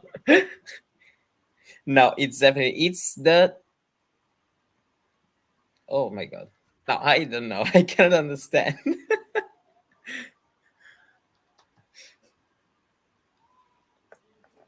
Good serve, 15 love.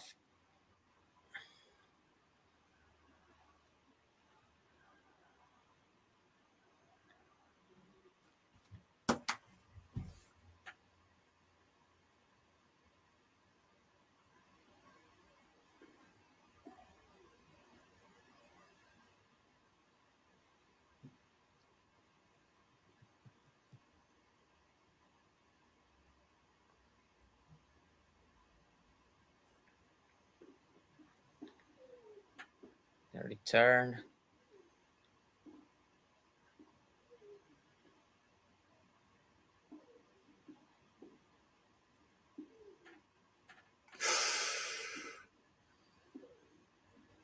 Yeah, she lost it completely.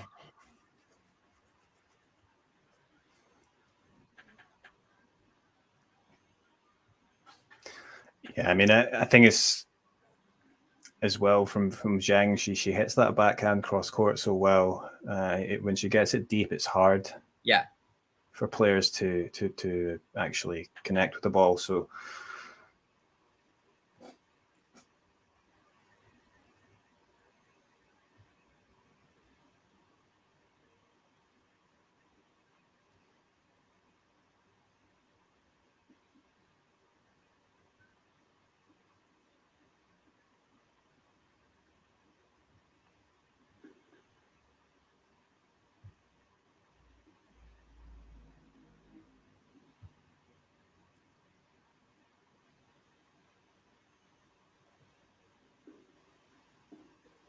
Oh, what a shame. Yeah, this was okay. You know, it started and I felt like it could have been a winner. Yeah, it was a nice play.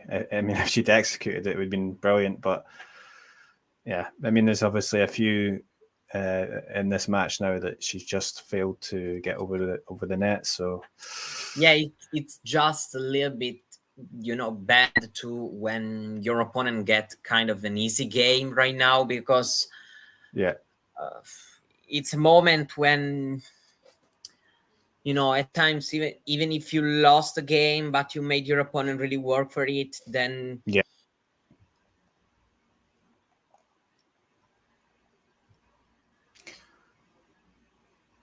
Yeah, not many chances now if Zheng does hold here.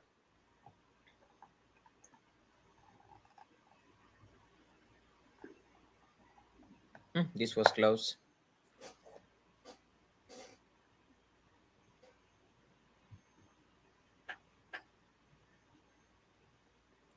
Oh, very nice return winner there from Vekic. So back at 30-40 and maybe a little bit of an opportunity now for...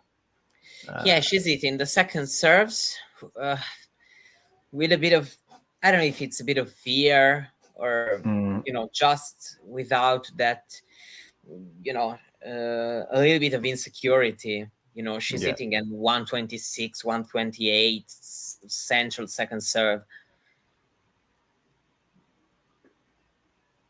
Another one. Yeah, another second serve here. So let's see how Zheng executes. That was returned deep by Vekic. Yeah, it wasn't the best second serve, and Zheng sends it long, so it is deuce. Yeah, we are back to deuce.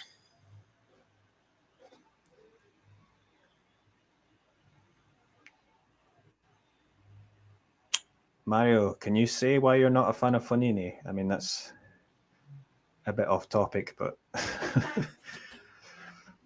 No, I've only heard, you know, some, we were talking about interviews and yeah, it depends on, he's a bit moody, you know, that's the only thing I would say. So it can be very good on, you know, it all depends on in what moment you take him.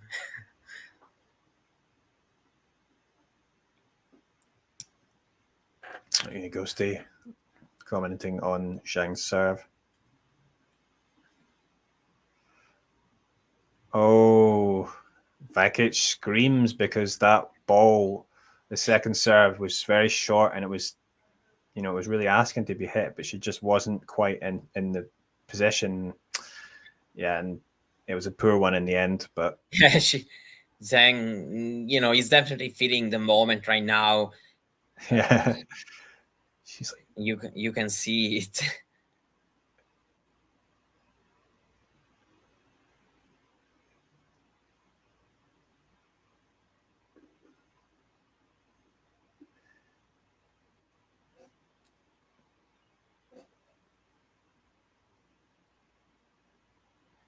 And you wonder, like, how many people are watching this actually in China?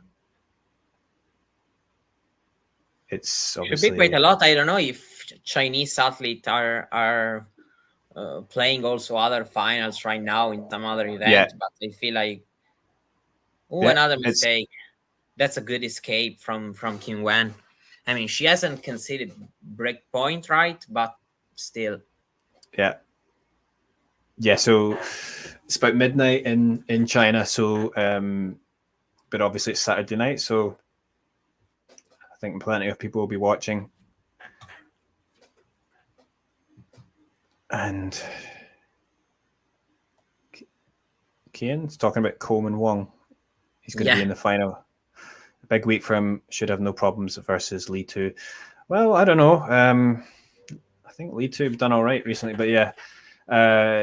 Probably it's a big opportunity for him, for Coleman, to get into another, I think the fourth challenger final, but he hasn't had a challenger title yet, so maybe It'd be nice for him to do it because he's had a bit of a rough patch recently. Zhang might be doing this retoss thing on purpose, says Ghosty. She's a lot like Siegmund in some ways. Oh, you're saying, Ghosty, that she's doing that on purpose to sort of throw off the opponent? Yeah, I think there are some people that perhaps do that, but yeah, I'm it not depends sure. on, for me, if I have to talk a bit personal, it wouldn't really work. Right. I have always found it also distracting myself, missing the toss and repeating it. But Yeah, right. at times it can be also used. And I know that there are some players for sure that at times use this just a little bit. But I don't know here. We will never know if it's really the case or not. And it's funny that this mentioned because I was listening to Vanch's interview with I think it was from that interview with Brad Gilbert, and Gilbert was talking about whether, I think he mentioned about the possible rule change of not allowing he tweeted I think during the match, probably it was a Sabalenka against Vitolina in Rome or something like this. By the way, yes, he tweeted once about this. Yeah. The idea of changing the rule because if it feels like it should count in the time violation. This is what I remember. Yeah, so he doesn't like it when players start their toss and then stop again. He thinks that you should just have to go for the serve.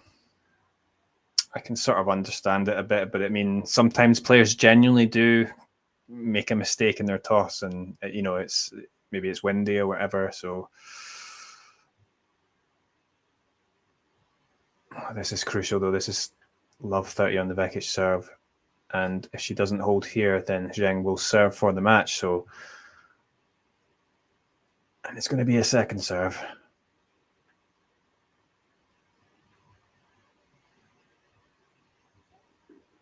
Backhand. Oh, that was a lovely forehand winner there from Vekic under big pressure, and very good. She was really going for her shots there, but yeah, really nice. Mario, are there any players from San Marino? Yeah, there. I mean, it's a very uncommon thing, actually. Yeah, at the very top of the game, very top, I mean, 2,000, 200, 250, no.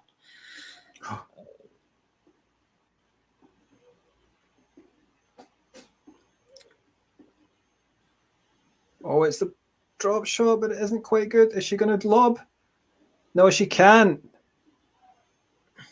Oof. And a big roar from Zheng, and the crowd goes wild. It's 15-40 on the Vekic serve. So 2 break points for Zheng. I mean, that drop shot wasn't executed so well, was it? I mean, that was...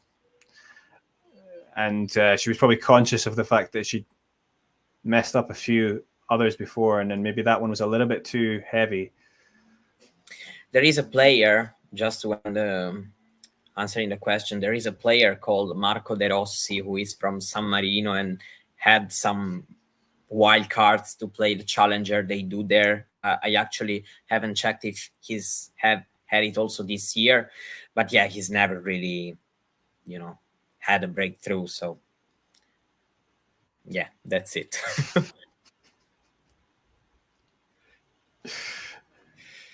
Qinwen Zheng, I wouldn't be surprised if the Vatican hosts a challenger next year. Yeah, they would probably have the money to do it. For sure. 2 break points. Let's see this one. Could be a big moment. Second serve.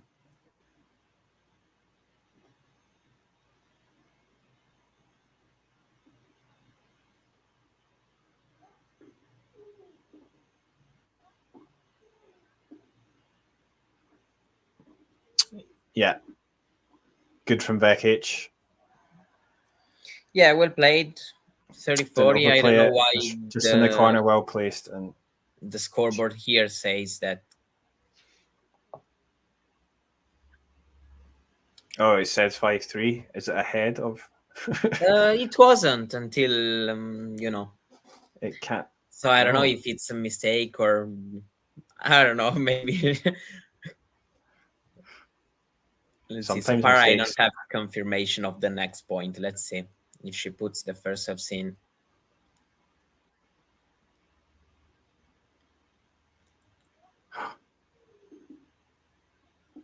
And it goes long from Zheng. So yeah, exactly. So that was definitely a mistake from the scoreboard. Oh, it's gone back to NNS. Come on. Get it together. Deuce.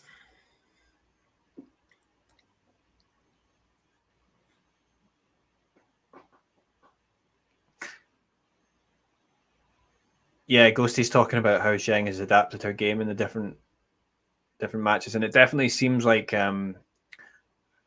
listening to her after the matches and her interviews, it seems like it seems clear to me that she's taken on her coaching advice, and she talks through the game plan. Absolutely.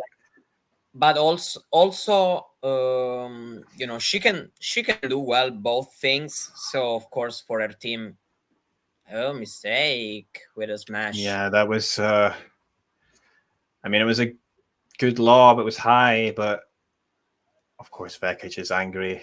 Yeah. Yeah, I mean, she can do pretty well both the offense and the defense part of the game. So, you know, she can adapt to, you know, a different player style of her opponent, be more solid when she needs to, or try to just hit more winners to hit harder when she feels like she needs to. So, yeah.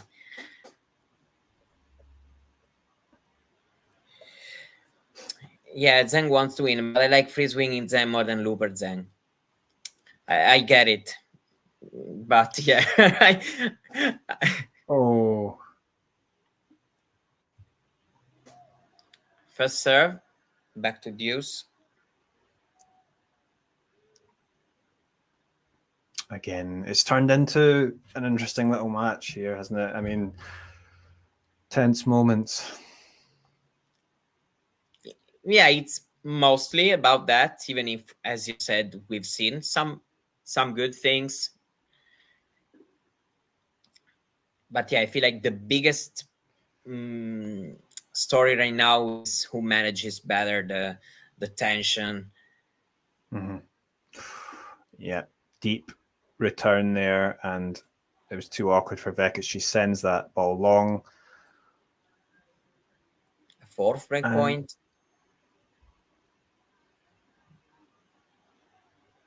And it was, well, this is it really. You feel this point is won by Zheng. But yeah, guys, it would be really nice if you hit subscribe or like and help us growing.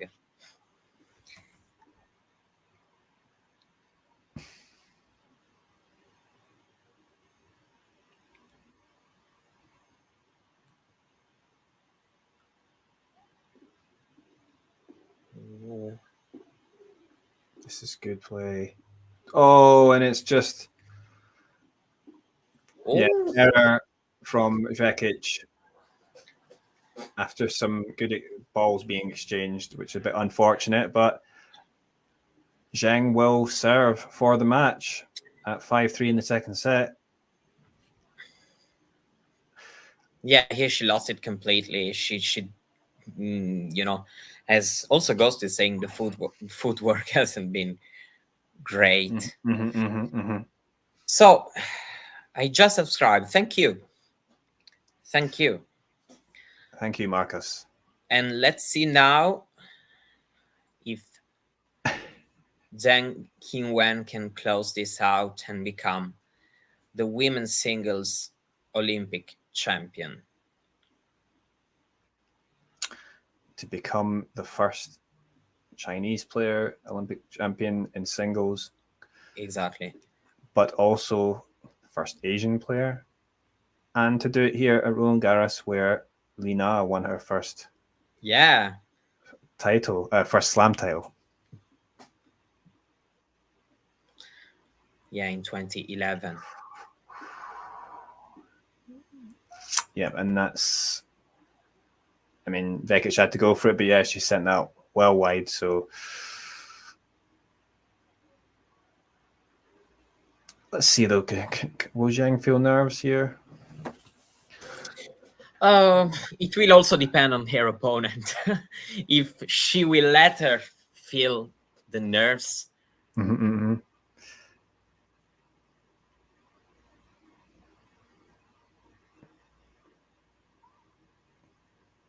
Yeah. So second serve.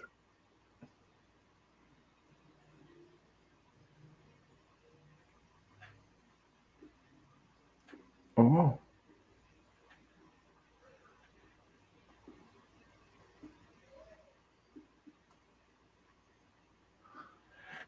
Oh, that was really nice. She worked her way into that.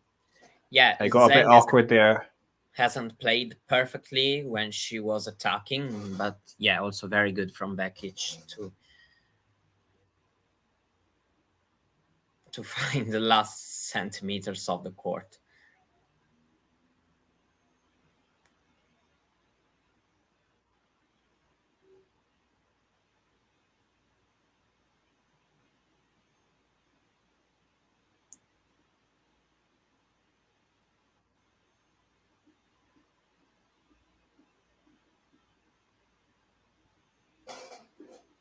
Oh. So 1-2 with the drop shot from Zheng. Just wrong footing Vekic. She couldn't get it. Yeah.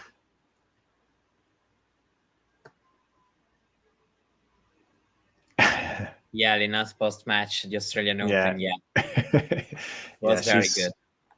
She's a funny one. 2 points away.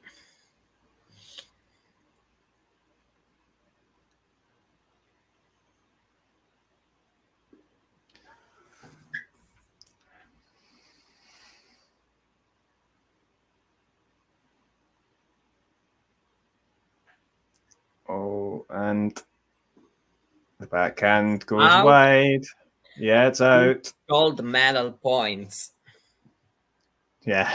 See, that's cool. It says that. We don't see it too much, but yeah. Exactly.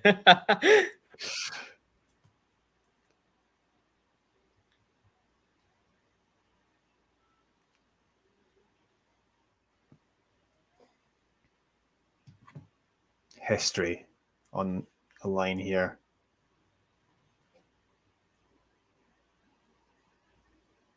It's going to be a second serve for Zheng.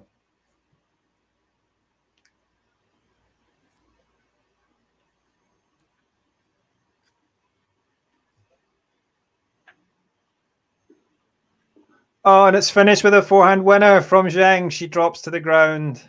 She is the Olympic champion. Very, very well played. The whole tournament today. Yeah. Also, I mean, of course, some mistakes are okay with all that, all the pressure that this moment feels. It's been an unbelievable tournament. She was 1 point away from getting eliminated in the third round, the round of 16 by Emma Navarro. That fantastic match against Kerber, where she's been really pushed, and then beating Iga at the French Open.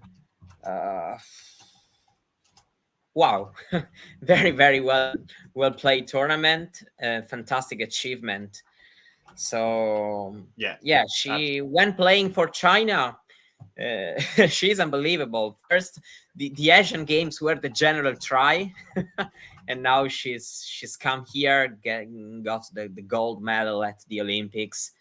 Of course, also for Donna Vekic, despite the disappointment of today, she's got a silver medal, and now they're giving her the flag. Big moment for China, big moment for Asian tennis in general. So yeah, I think you should be pretty happy about this. Yeah. So yeah, definitely. I mean, an Asian winner, the first among men or women from Asia to win an Olympic gold medal in singles, and yeah, I mean, this is just so much history. I think in the previous to this, I mean, who have we had? We've had Kei Nishikori won the bronze medal. Leander Paes won the bronze medal back in '96. And I think when I looked through it, there was a silver medalist in 1920 from Japan. So, not been too many there, but obviously Zheng is the winner here, and she is probably going to be around at the top for a while. I mean, she's only 21, so... Yeah, it feels like that. I mean, even if she's still not the most consistent player, she's got her result. This year, she's had two good runs to the Australian Open final, to the gold medal in singles. So you can definitely feel that she can play very well, and especially on this kind of course where she has her time to hit freely and to mix her things pretty well, and also to defend in a good way. She can do very well. For example, on grass, we know that she doesn't move really well. She has some troubles with the forehand side, but she has time also to improve and to try to become as much as possible an all-round player. But yeah, I mean, she's still done pretty well for being a 21-year-old. And I'm pretty sure she's already a star in China, but I'm pretty sure after getting the Olympic medal in singles in tennis, this will really make her, her name not possible to delete from Chinese sport history. Yeah. And of course, she's also beaten the world number one Iga Swiatek on the way. So this is a really special title, and doing it at Roland Garros, where Swiatek's been, pretty much invincible. So, and for Vekic, it's sad for her, but I mean, she's done so well just to get to the final. She does get a medal as well. She gets a silver medal, and that is something she'll probably keep and probably treasure. I say this was the first actual tour final on a clay court, I think, for Vekic. So yeah, I mean, it would have been quite an upset probably if she did actually win the title, and probably what a very unexpected considering the expectations before the tournament. But the biggest thing I take with me is that I didn't think she could have been such an emotional person. She at times she seems like always very well poised on the court. I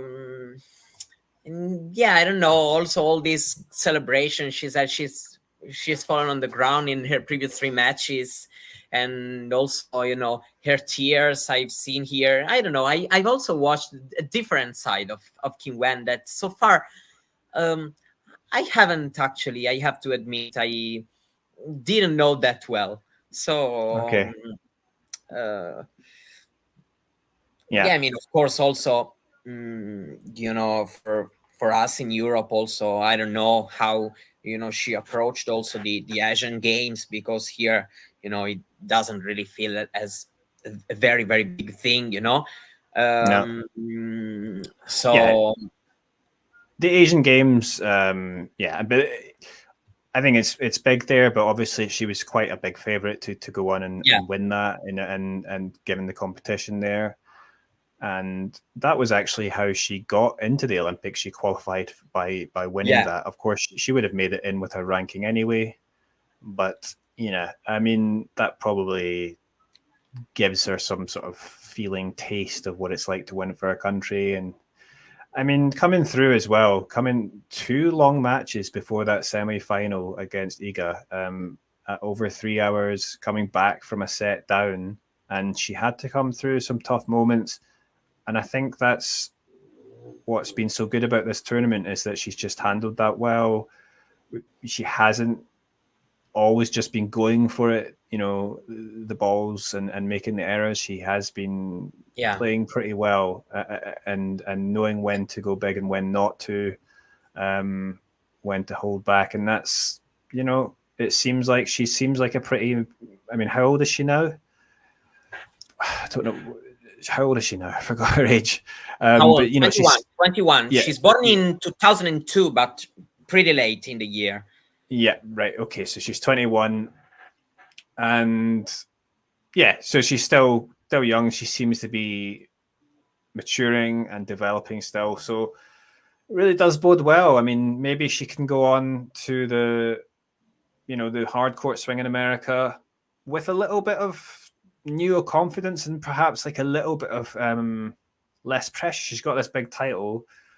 Let's see if she can bring that forward into the US Open maybe. So let's say that we have talked about how big of an opportunity was for Iga Świątek to play the Olympics on clay, but I actually feel like she also used an opportunity, Qinwen Zheng, because she played on a court that she really likes. She's done pretty well on clay throughout her career.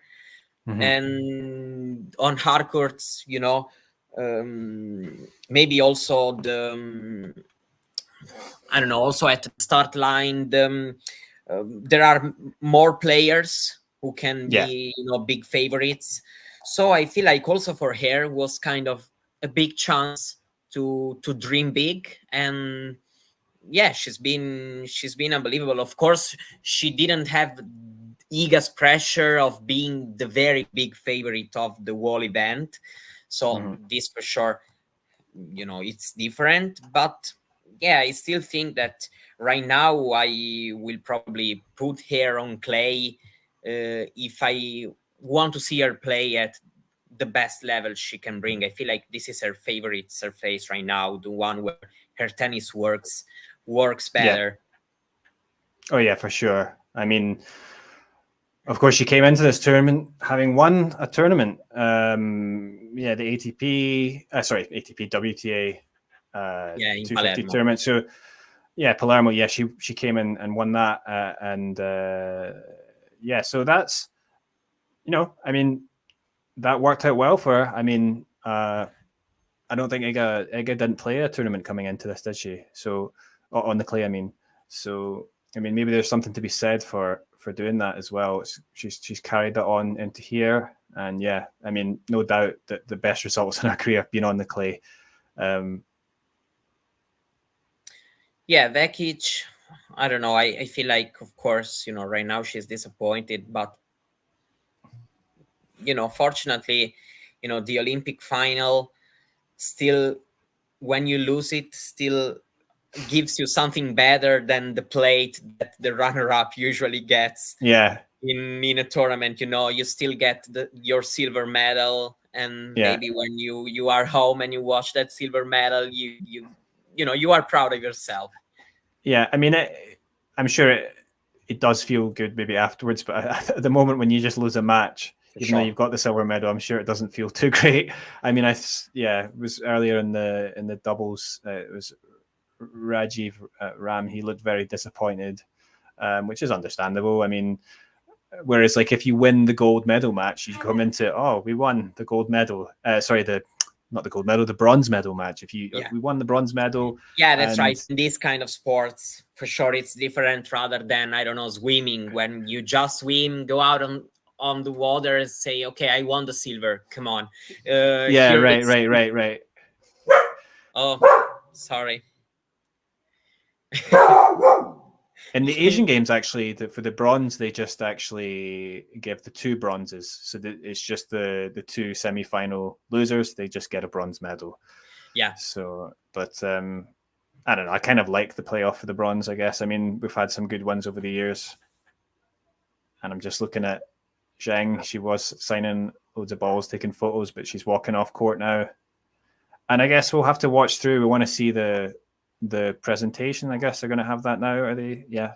So we'll see Zhang, we'll see Vekic, and we'll see Iga Świątek again. She won the bronze medal. Right.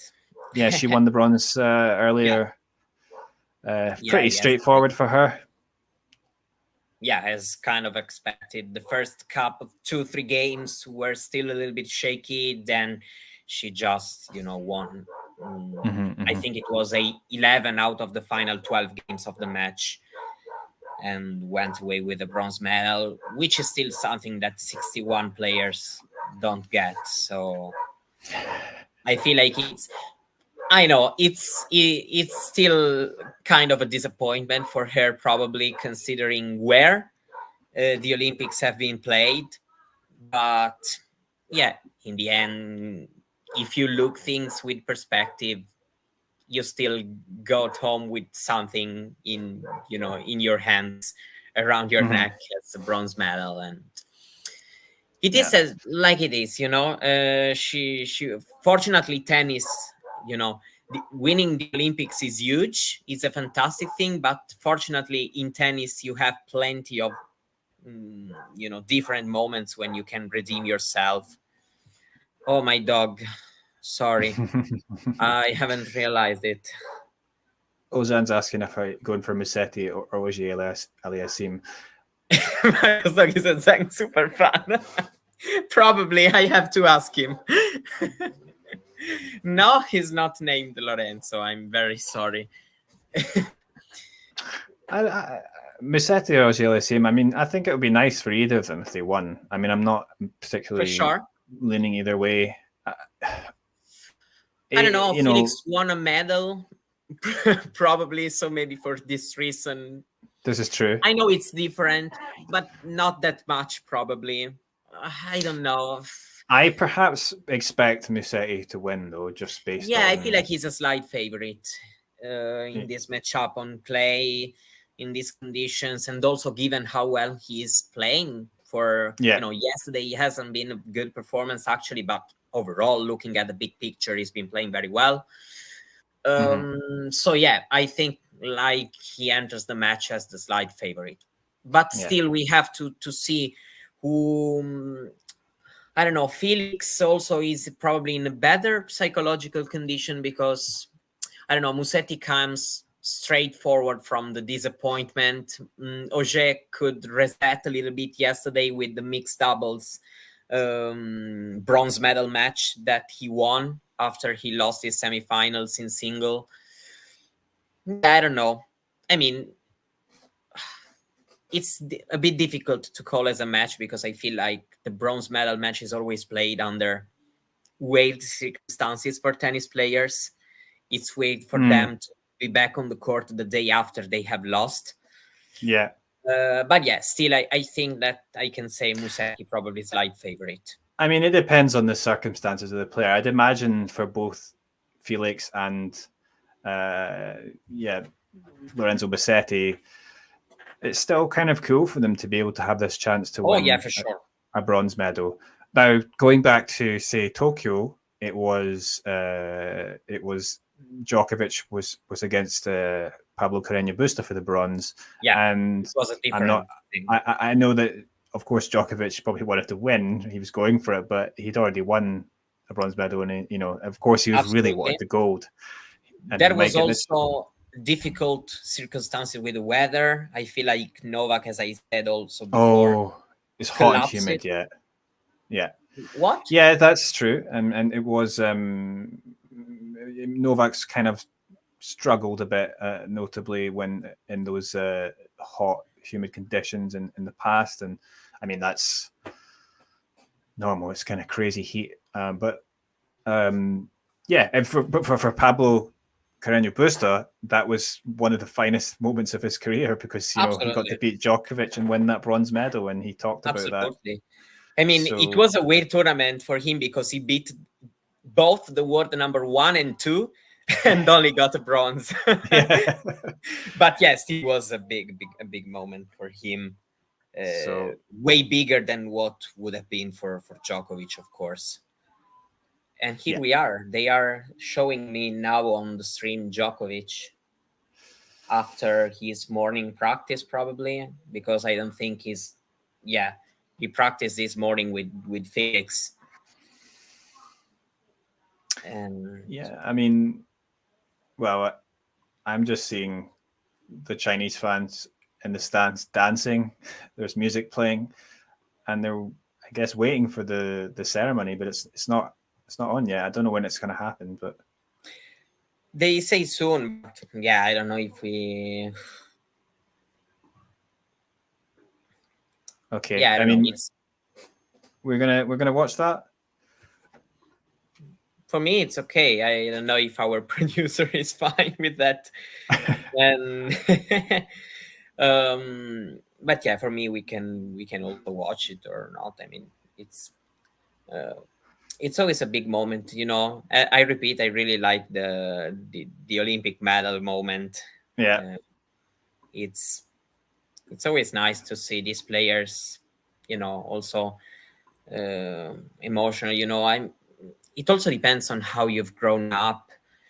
For example, you know, Iga has said in an interview that she has grown up in an environment with her dad always telling her that the Olympics is the best sporting event and winning an Olympic medal is something, you know. So yeah, I feel like a lot of players winning a medal, the pride, you can really watch it, you know, all the smiles they have. Is you can get a gold medal or I'd probably go with the gold medal. Probably I can, you know, struggle if you tell me the Masters 1000 in Rome at home in Italy. Probably it would be also another very special, you know, thing. But yeah, probably I would go with the gold medal.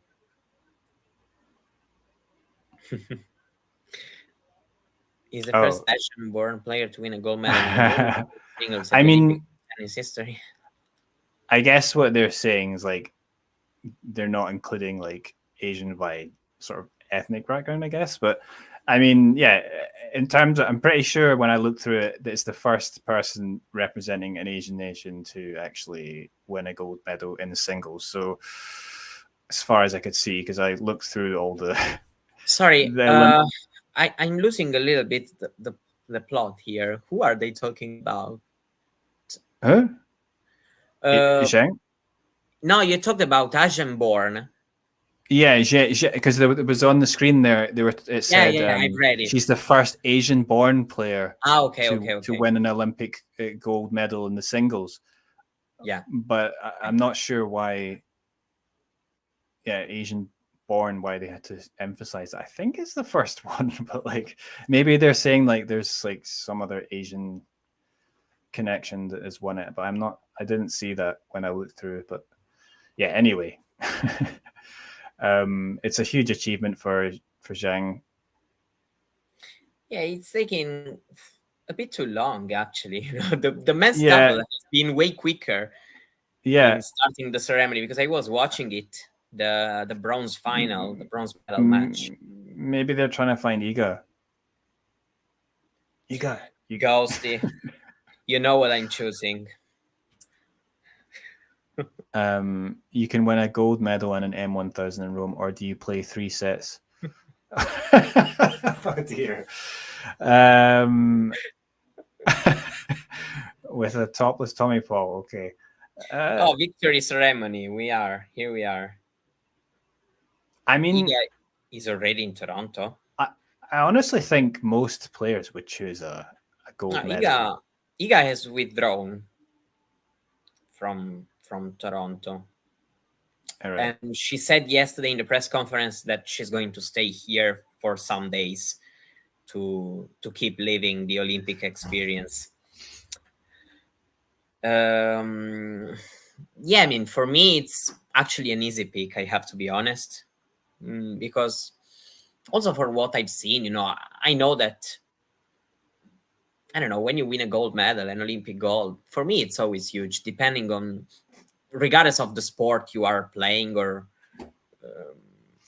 I think things it's always a very, very huge thing. I'll have to nip out for quickly. Sorry.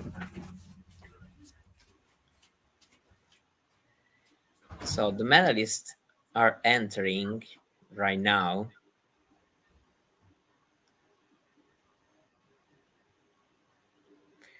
Yeah, Carlos withdrew from Montreal. It's not the only one. Okay, here we are. Iga Swiatek is the first one, of course, given that she won the bronze. Then there is Qinwen Zheng, having won the gold. She's in the middle. And Donna Vekic. All three have kind of similar colors, actually, because of the three countries that they represent: Poland, China, and Croatia. All three are kind of smiling. Vekic a little bit less, but still she's kind of smiling too. So a good thing, because yeah, as I said, all of them, regardless of, you know, the analysis that we may do, all of them should first of all be proud of having got away of this tournament with a medal around their necks. So, and there's Iga. Yeah, she's getting her bronze medal, and yeah, she's smiley, happy. Finally, yeah, she looks like she is actually genuinely happy and enjoying that. So that's nice to see. Yeah, also happy, you know, good for her that she's had a day also between her bronze medal match and this moment to really reset everything. But yeah, staying on the podium, it's always great, as I said, regardless of the analysis. And later we will do all of this. Right now it's a moment of pride. And Vekic too, she's able to crack a smile, and yeah, maybe now, yeah, she can feel how it's kind of special. Yeah, it's a special moment, and it gets, you know, it gets added to the, you know, the tally on for your country on the table, right? So that's like, yeah. We'll see. We'll see for if I'll get it once or twice. Once for sure. Twice it will depend on the next match.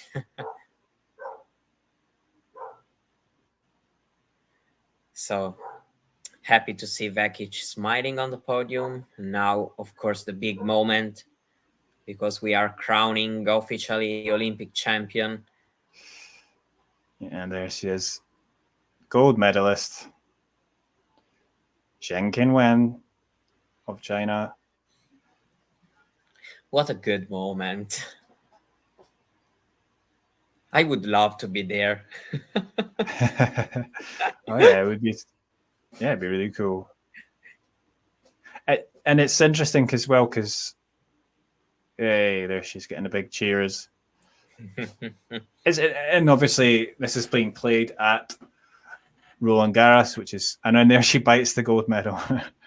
Yeah, absolutely. I always feel like the Olympic tournament, of course, is always very good to win a medal and everything. When it's played on a Grand Slam venue, it's even better. You know, I don't know, because it's better, like, but it feels different though from just a Roland Garros tournament. You know, the vibe is different. Oh, it kind yeah, of brings sure, different fans, and who are not necessarily always going to go to tennis events. So yeah.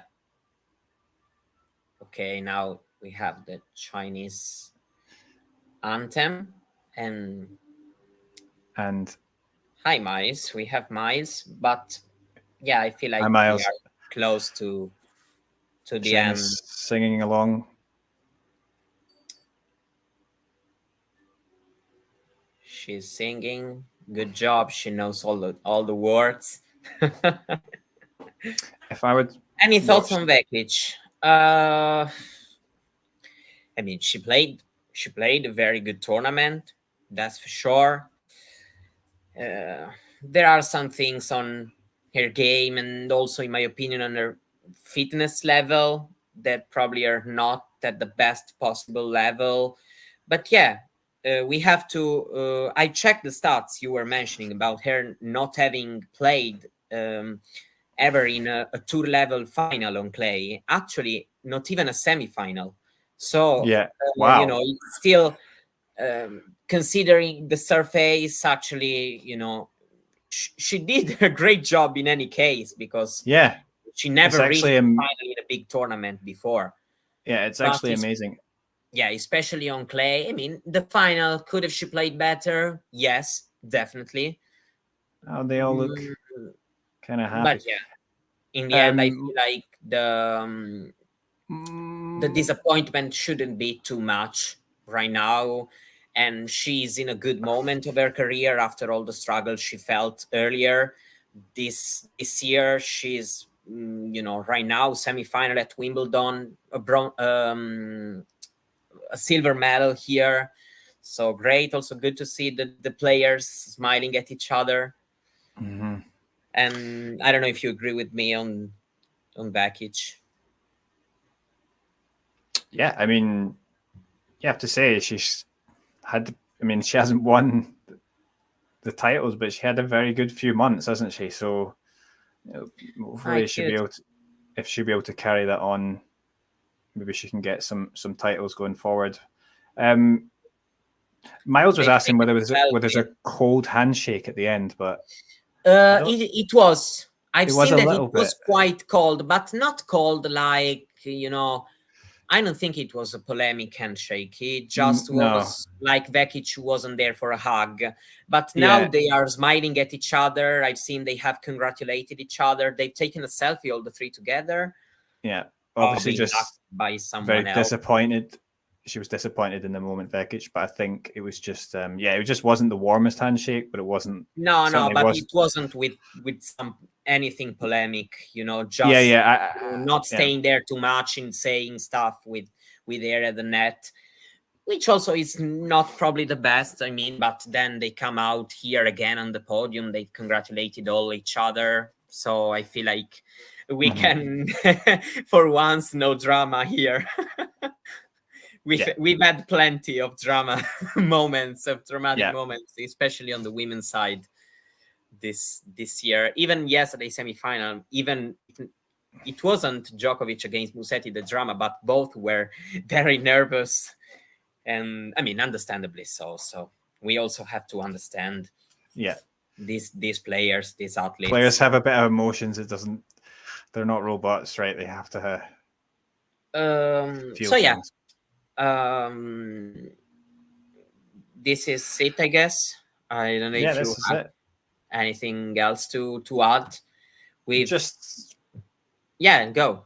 Really, just I mean, clearly I mean, she deserved to win the tournament, didn't she? I think Zheng was clearly the best player.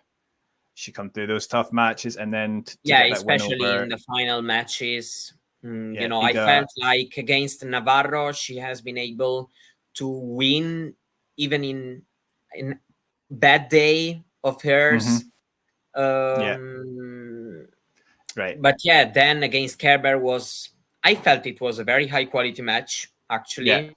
That was and nice she was playing the best tennis in years, actually. The whole tournament, very good to see. And then these final two matches, she's been superior for different reasons. I know that Iga hit a lot of unforced and she played bad and everything, but Qinwen played better in the semis, in the final. So she deserved. I agree with you absolutely.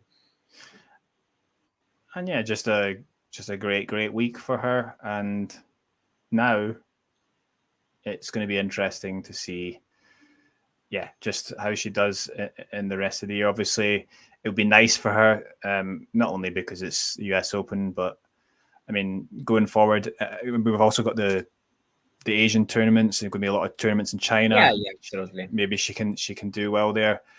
Finishing the year well will probably take a little bit of pressure off them. Yeah, maybe, I don't know, get her best ranking. Right now she's 21. Her best ranking is 19. If the Olympic were still given points, she would have had her best ranking for sure. She would have gained 4 or 5 positions probably. But yeah, I mean, it's not like that since a long time. Actually, it's 12 years that the Olympics don't give points. But yeah, still has the chance, because I don't feel like she has that much to defend right now. Oh yeah, you talking about Vekic, right? Okay, yeah. But you were talking about Qinwen.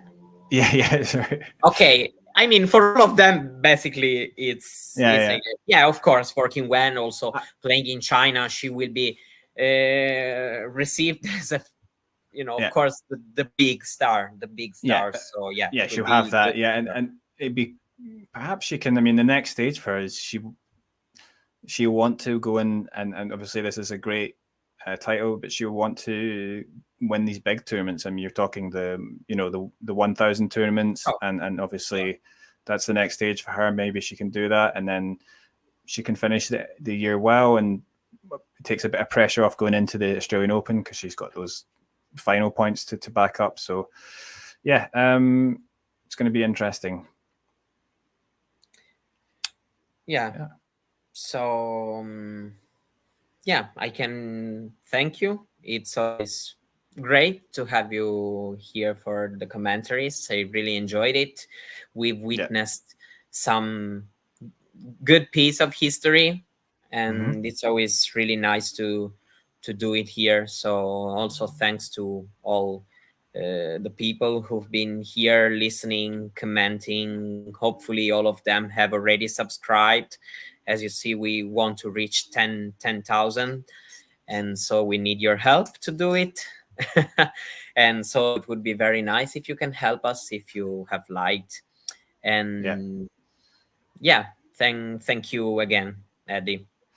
Yep, thanks a lot, Mario. Thanks everyone for watching, listening. Yeah, it's been a good one. Yeah, see you soon on the stream. Bye bye. Bye.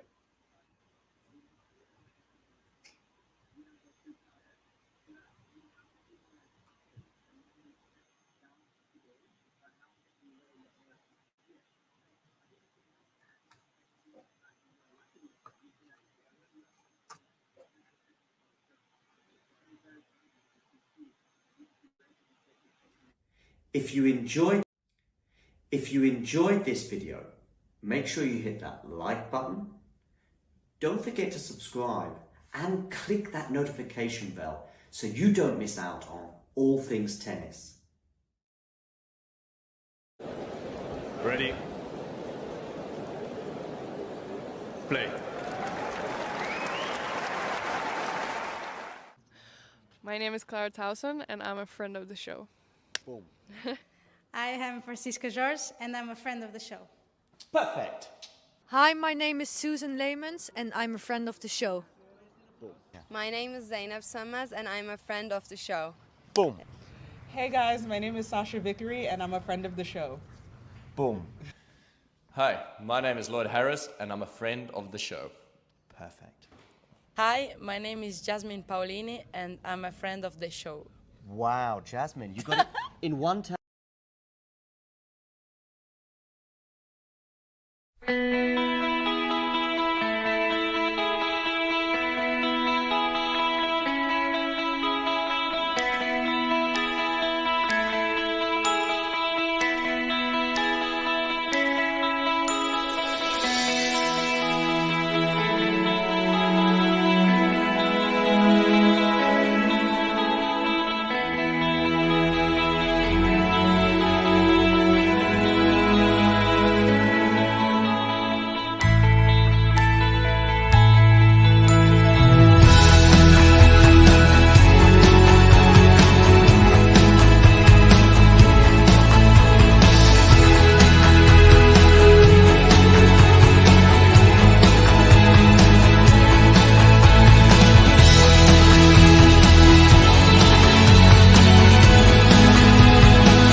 Play. I want one more thing from you, Francisca. Can you look at the camera, and I want you to say, I am Francisco Jorge, and I am a friend of the show. Can you try it? I am Francisca Jorge, and I'm a friend. I'm a wait. Go. It's okay. I'm Francisca Jorge, and I'm a fan of the show. One more time. Can you say, I'm a friend of the show? Friend. Like amigo. Friend. A friend. So, because we joke, we have players come on all the time. They have no idea, but after they've been on, we say, oh, Yelena Ostapenko is a friend of the show. She has no idea. But so if we get you to say, I am Francisca Jorge, or how you say your name, and I am Francisca Jorge, and I'm a friend of the show. Perfect. Thanks, Just want you to do me one more thing. I want you to hold the microphone.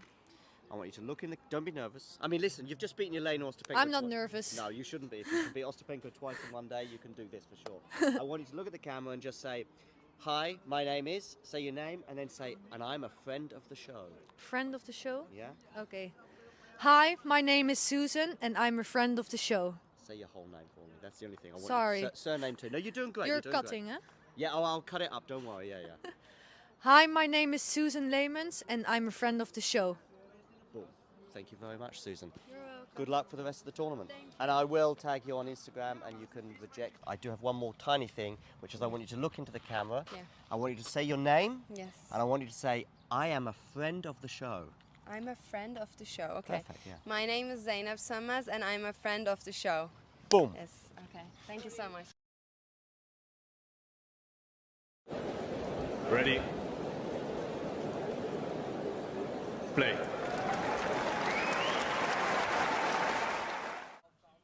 No. Oh, okay. Hi, Vekic. First of all, how was the training session today? Yeah, I think we had a good practice session. First we played some doubles, and yeah, we ended with some single points. So it was a long one, but I think we played some good level. So I think everybody's happy in the team, and I think we're ready for it today. And you seem like you're having fun as well. Yeah, definitely. The team is having a lot of fun. We know each other quite well. We play already quite some time with each other. So yeah, and off court we hang out a lot. So it's nice. Yeah, it's a good atmosphere, I think. Good. You mentioned in your press conference earlier about some of the difficulties you had this year. Obviously, an injury following that loss to Runa. But you said also that was quite a mental challenge as well, getting over that loss, right? Yeah, definitely. Yeah, I think I was 29 after Munich, or top 30. I don't know the ranking by number, but yeah, then not playing with an injury for a while, having to stop, picking up another one, losing some points, and yeah, going to 60, 70. It's difficult. I think it's also part of tennis, but I never had it before. So I think the first time is always tough when you go down in the rankings. Was the Runa sort of injury in that final as well? Was that distracting for you, or did that not bother you at all? No, not during the final. No, definitely not. So yeah, from Madrid on to Rome, Roland Garros. Then I stopped for 2 weeks. Had to miss the Dutch grass tournament, and then I started playing again with some difficulties. And then afterwards I twisted my ankle, so I was out again for a couple of weeks. So yeah, I came back during US Open, and then have to find the rhythm, the movement. Of course, everything in the beginning is tough when you didn't play for a while. So yeah, I think at the end of the year I picked up some good wins, and I played a little bit better tennis. So yeah, that's also giving a confidence boost. I'm gonna just ask you a question. Just want to show you some pictures, and I just want you to tell me what you think. Okay, here's the first one, and you can probably see it. What's your first thoughts when you see this picture? I think we played a terrible doubles in Rotterdam. Yeah, I think we played Gillet. No, I'm not sure actually. Who did we play here? Gillet Vliegen, I think. That's correct, huh? Yeah, we didn't win, so no, but we had fun. I think we always have fun when we play together with the doubles. So yeah. Are you expecting to play both doubles and singles this week?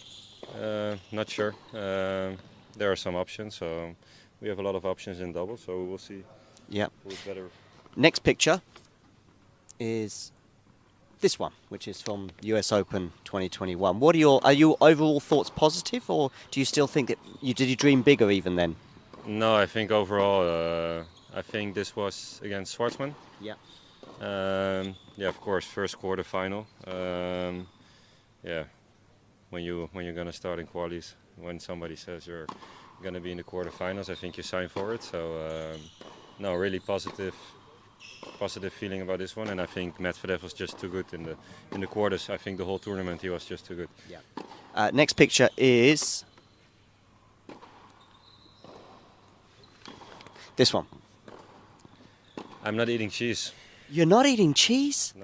No, not like on bread and stuff. Or no, I don't eat cheese a lot.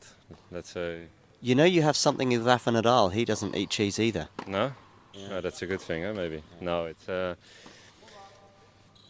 No, I don't eat it like other Dutch people. Like they always had it for breakfast and everything. But yeah, I'm like, I'm not eating this one.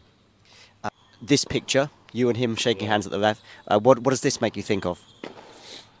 Yeah, first time I played him, think in the beginning I was a little bit overwhelmed, like he walking on court, and yeah, then they say all his best results he won it like a couple of times, so at least it wasn't Philippe Chatrier, I guess. I don't know if that made any difference. No, that's true. We played on Suzanne Lang, yeah. So yeah, but I think it was great first match against him there. First two sets. Didn't play quite well, but yeah, of course. The last picture I have for you is... Yeah, I think Djokovic at the moment is... Yeah. Is it impossible? Yeah, I think it's tough to argue with somebody who's winning so many titles. But yeah, then you have Roger. He is like... did so much for the sport, I think. And he's like... I think they're all different in a way. So... I think it's tough to say somebody is the GOAT, but on results-wise, yeah, you have to go with Djokovic, of course. But yeah, maybe classy-wise, maybe you go Federer, and I think Rafa is what he's doing. Like Shields was asking a nice question, actually. He said if 2 of the Grand Slams would have been on clay and not on hard, for example, how many would Rafa have won? Yeah, I think they're all great, amazing players. Maybe the best 3 players at the same time we're gonna see for a long time. Thank you, Vekic. Thank you. No worries. Thank you. If you enjoyed this video, make sure you hit that like button. Don't forget to subscribe and click that notification bell so you don't miss out on all things tennis.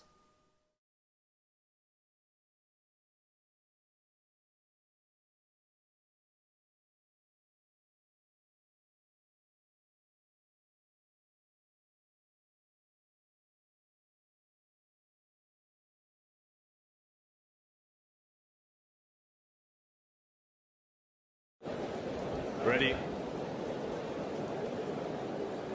Play.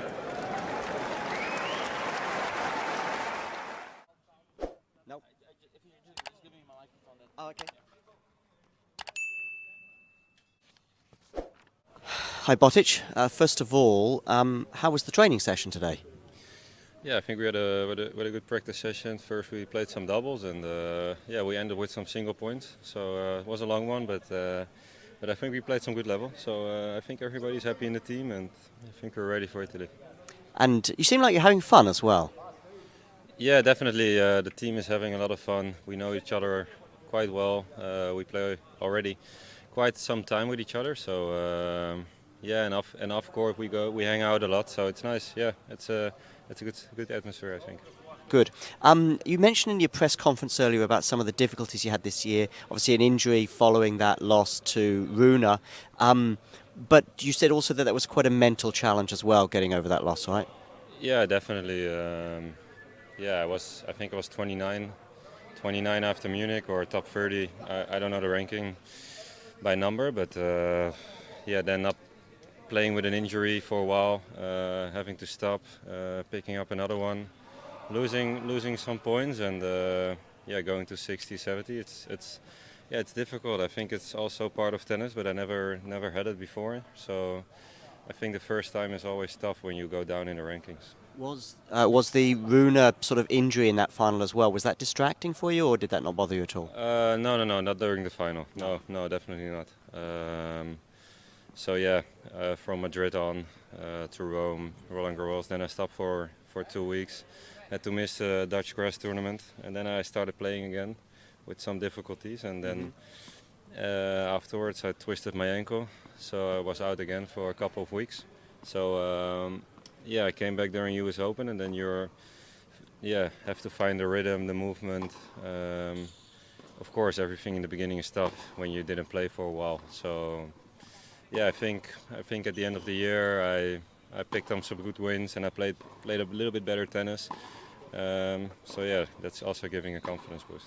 I'm gonna just ask you a question. Just want to show you some pictures, and I just want you to tell me what you think. Okay, here's the first one. You can probably see it. What's your first thoughts when you see this picture? I think we played a terrible doubles in Rotterdam. Yeah, I think we played Gilet. No, I'm not sure actually. Who did we play here? Gilet Vliegen, I think. That's correct, huh? Yeah, we didn't win, so no, but we had fun. I think we always have fun when we play together with the doubles. So yeah. Are you expecting to play both doubles and singles this week? Not sure. There are some options, so we have a lot of options in doubles, so we'll see. Yeah. Who's better. Next picture is this one, which is from US Open 2021. Are your overall thoughts positive, or do you still think that did you dream bigger even then? No, I think overall, I think this was against Schwartzman. Yeah.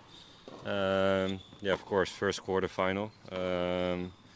Yeah, when you're gonna start in qualies, when somebody says you're gonna be in the quarterfinals, I think you sign for it. So no, really positive feeling about this one, and I think Medvedev was just too good in the quarters. I think the whole tournament he was just too good. Yeah. Next picture is this one. I'm not eating cheese. You're not eating cheese? No, not like on bread and stuff. Or no, I don't eat cheese a lot. That's a. You know, you have something with Rafa Nadal. He doesn't eat cheese either. No. Yeah. Oh, that's a good thing, huh? Maybe. No, it's. No, I don't eat it like other Dutch people. Like they always had it for breakfast and everything. But yeah, I'm like I'm not eating this one. This picture, you and him shaking hands at the ref. What does this make you think of? Yeah, first time I played him. I think in the beginning I was a little bit overwhelmed, like he walking on court, and yeah, then they say all his best results he won it like a couple of times. So at least it wasn't Philippe Chatrier, I guess. I don't know if that made any difference. No, that's true. We played on Suzanne Lang. Yeah. So yeah, but I think it was great first match against him there. First 2 sets. Didn't play quite well, but yeah, of course. The last picture I have for you is. Yeah, I think Djokovic at the moment is. Yeah. Is it impossible? Yeah, I think it's tough to argue with somebody who's winning so many titles. But yeah, then you have Roger. He is like did so much for the sport, I think, and he's like. I think they're all different in a way. So. I think it's tough to say somebody is the GOAT, but on results-wise, yeah, you have to go with Djokovic, of course. But yeah, maybe classy-wise, maybe you go Federer, and I think Rafa is what he's doing. Like Shields was asking a nice question, actually. He said if 2 of the Grand Slams would have been on clay and not on hard, for example, how many would Rafa have won? Yeah, I think they're all great, amazing players. Maybe the best 3 players at the same time we're gonna see for a long time. Thank you, Botic. Thank you. No worries. Thank you. If you enjoyed this video, make sure you hit that like button. Don't forget to subscribe and click that notification bell so you don't miss out on all things tennis.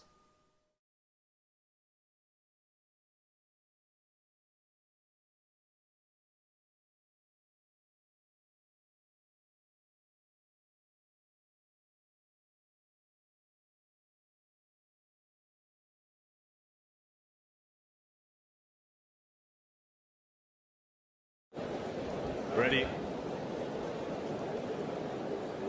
Play.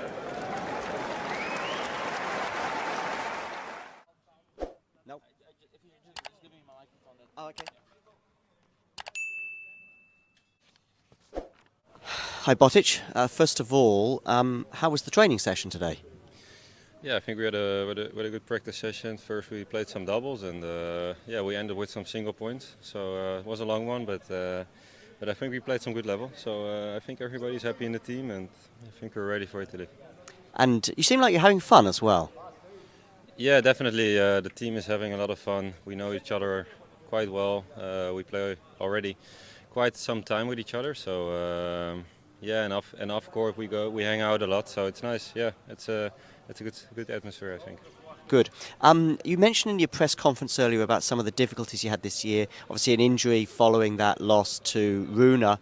But you said also that was quite a mental challenge as well, getting over that loss, right? Yeah, definitely. Yeah, I think I was 29 after Munich, or top 30. I don't know the ranking by number, but yeah, then not playing with an injury for a while, having to stop, picking up another one, losing some points, and yeah, going to 60, 70. It's difficult. I think it's also part of tennis, but I never had it before. So I think the first time is always tough when you go down in the rankings. Was the Runa sort of injury in that final as well? Was that distracting for you, or did that not bother you at all? No, not during the final. No, definitely not. So yeah, from Madrid on to Rome, Roland Garros. Then I stopped for 2 weeks.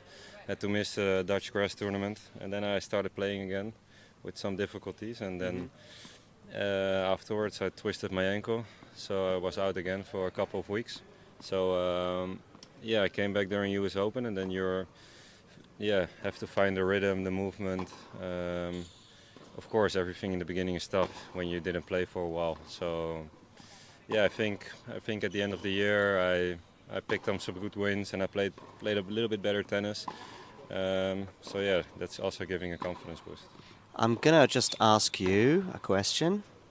Just want to show you some pictures, and I just want you to tell me what you think. Okay, here's the first one, and you can probably see it. What's your first thoughts when you see this picture? I think we played a terrible doubles in Rotterdam. Yeah, I think we played Gilet. No, I'm not sure actually. Who did we play here? Gilet Vliegen, I think. That's correct, huh? Yeah, we didn't win, so no, but we had fun. I think we always have fun when we play together.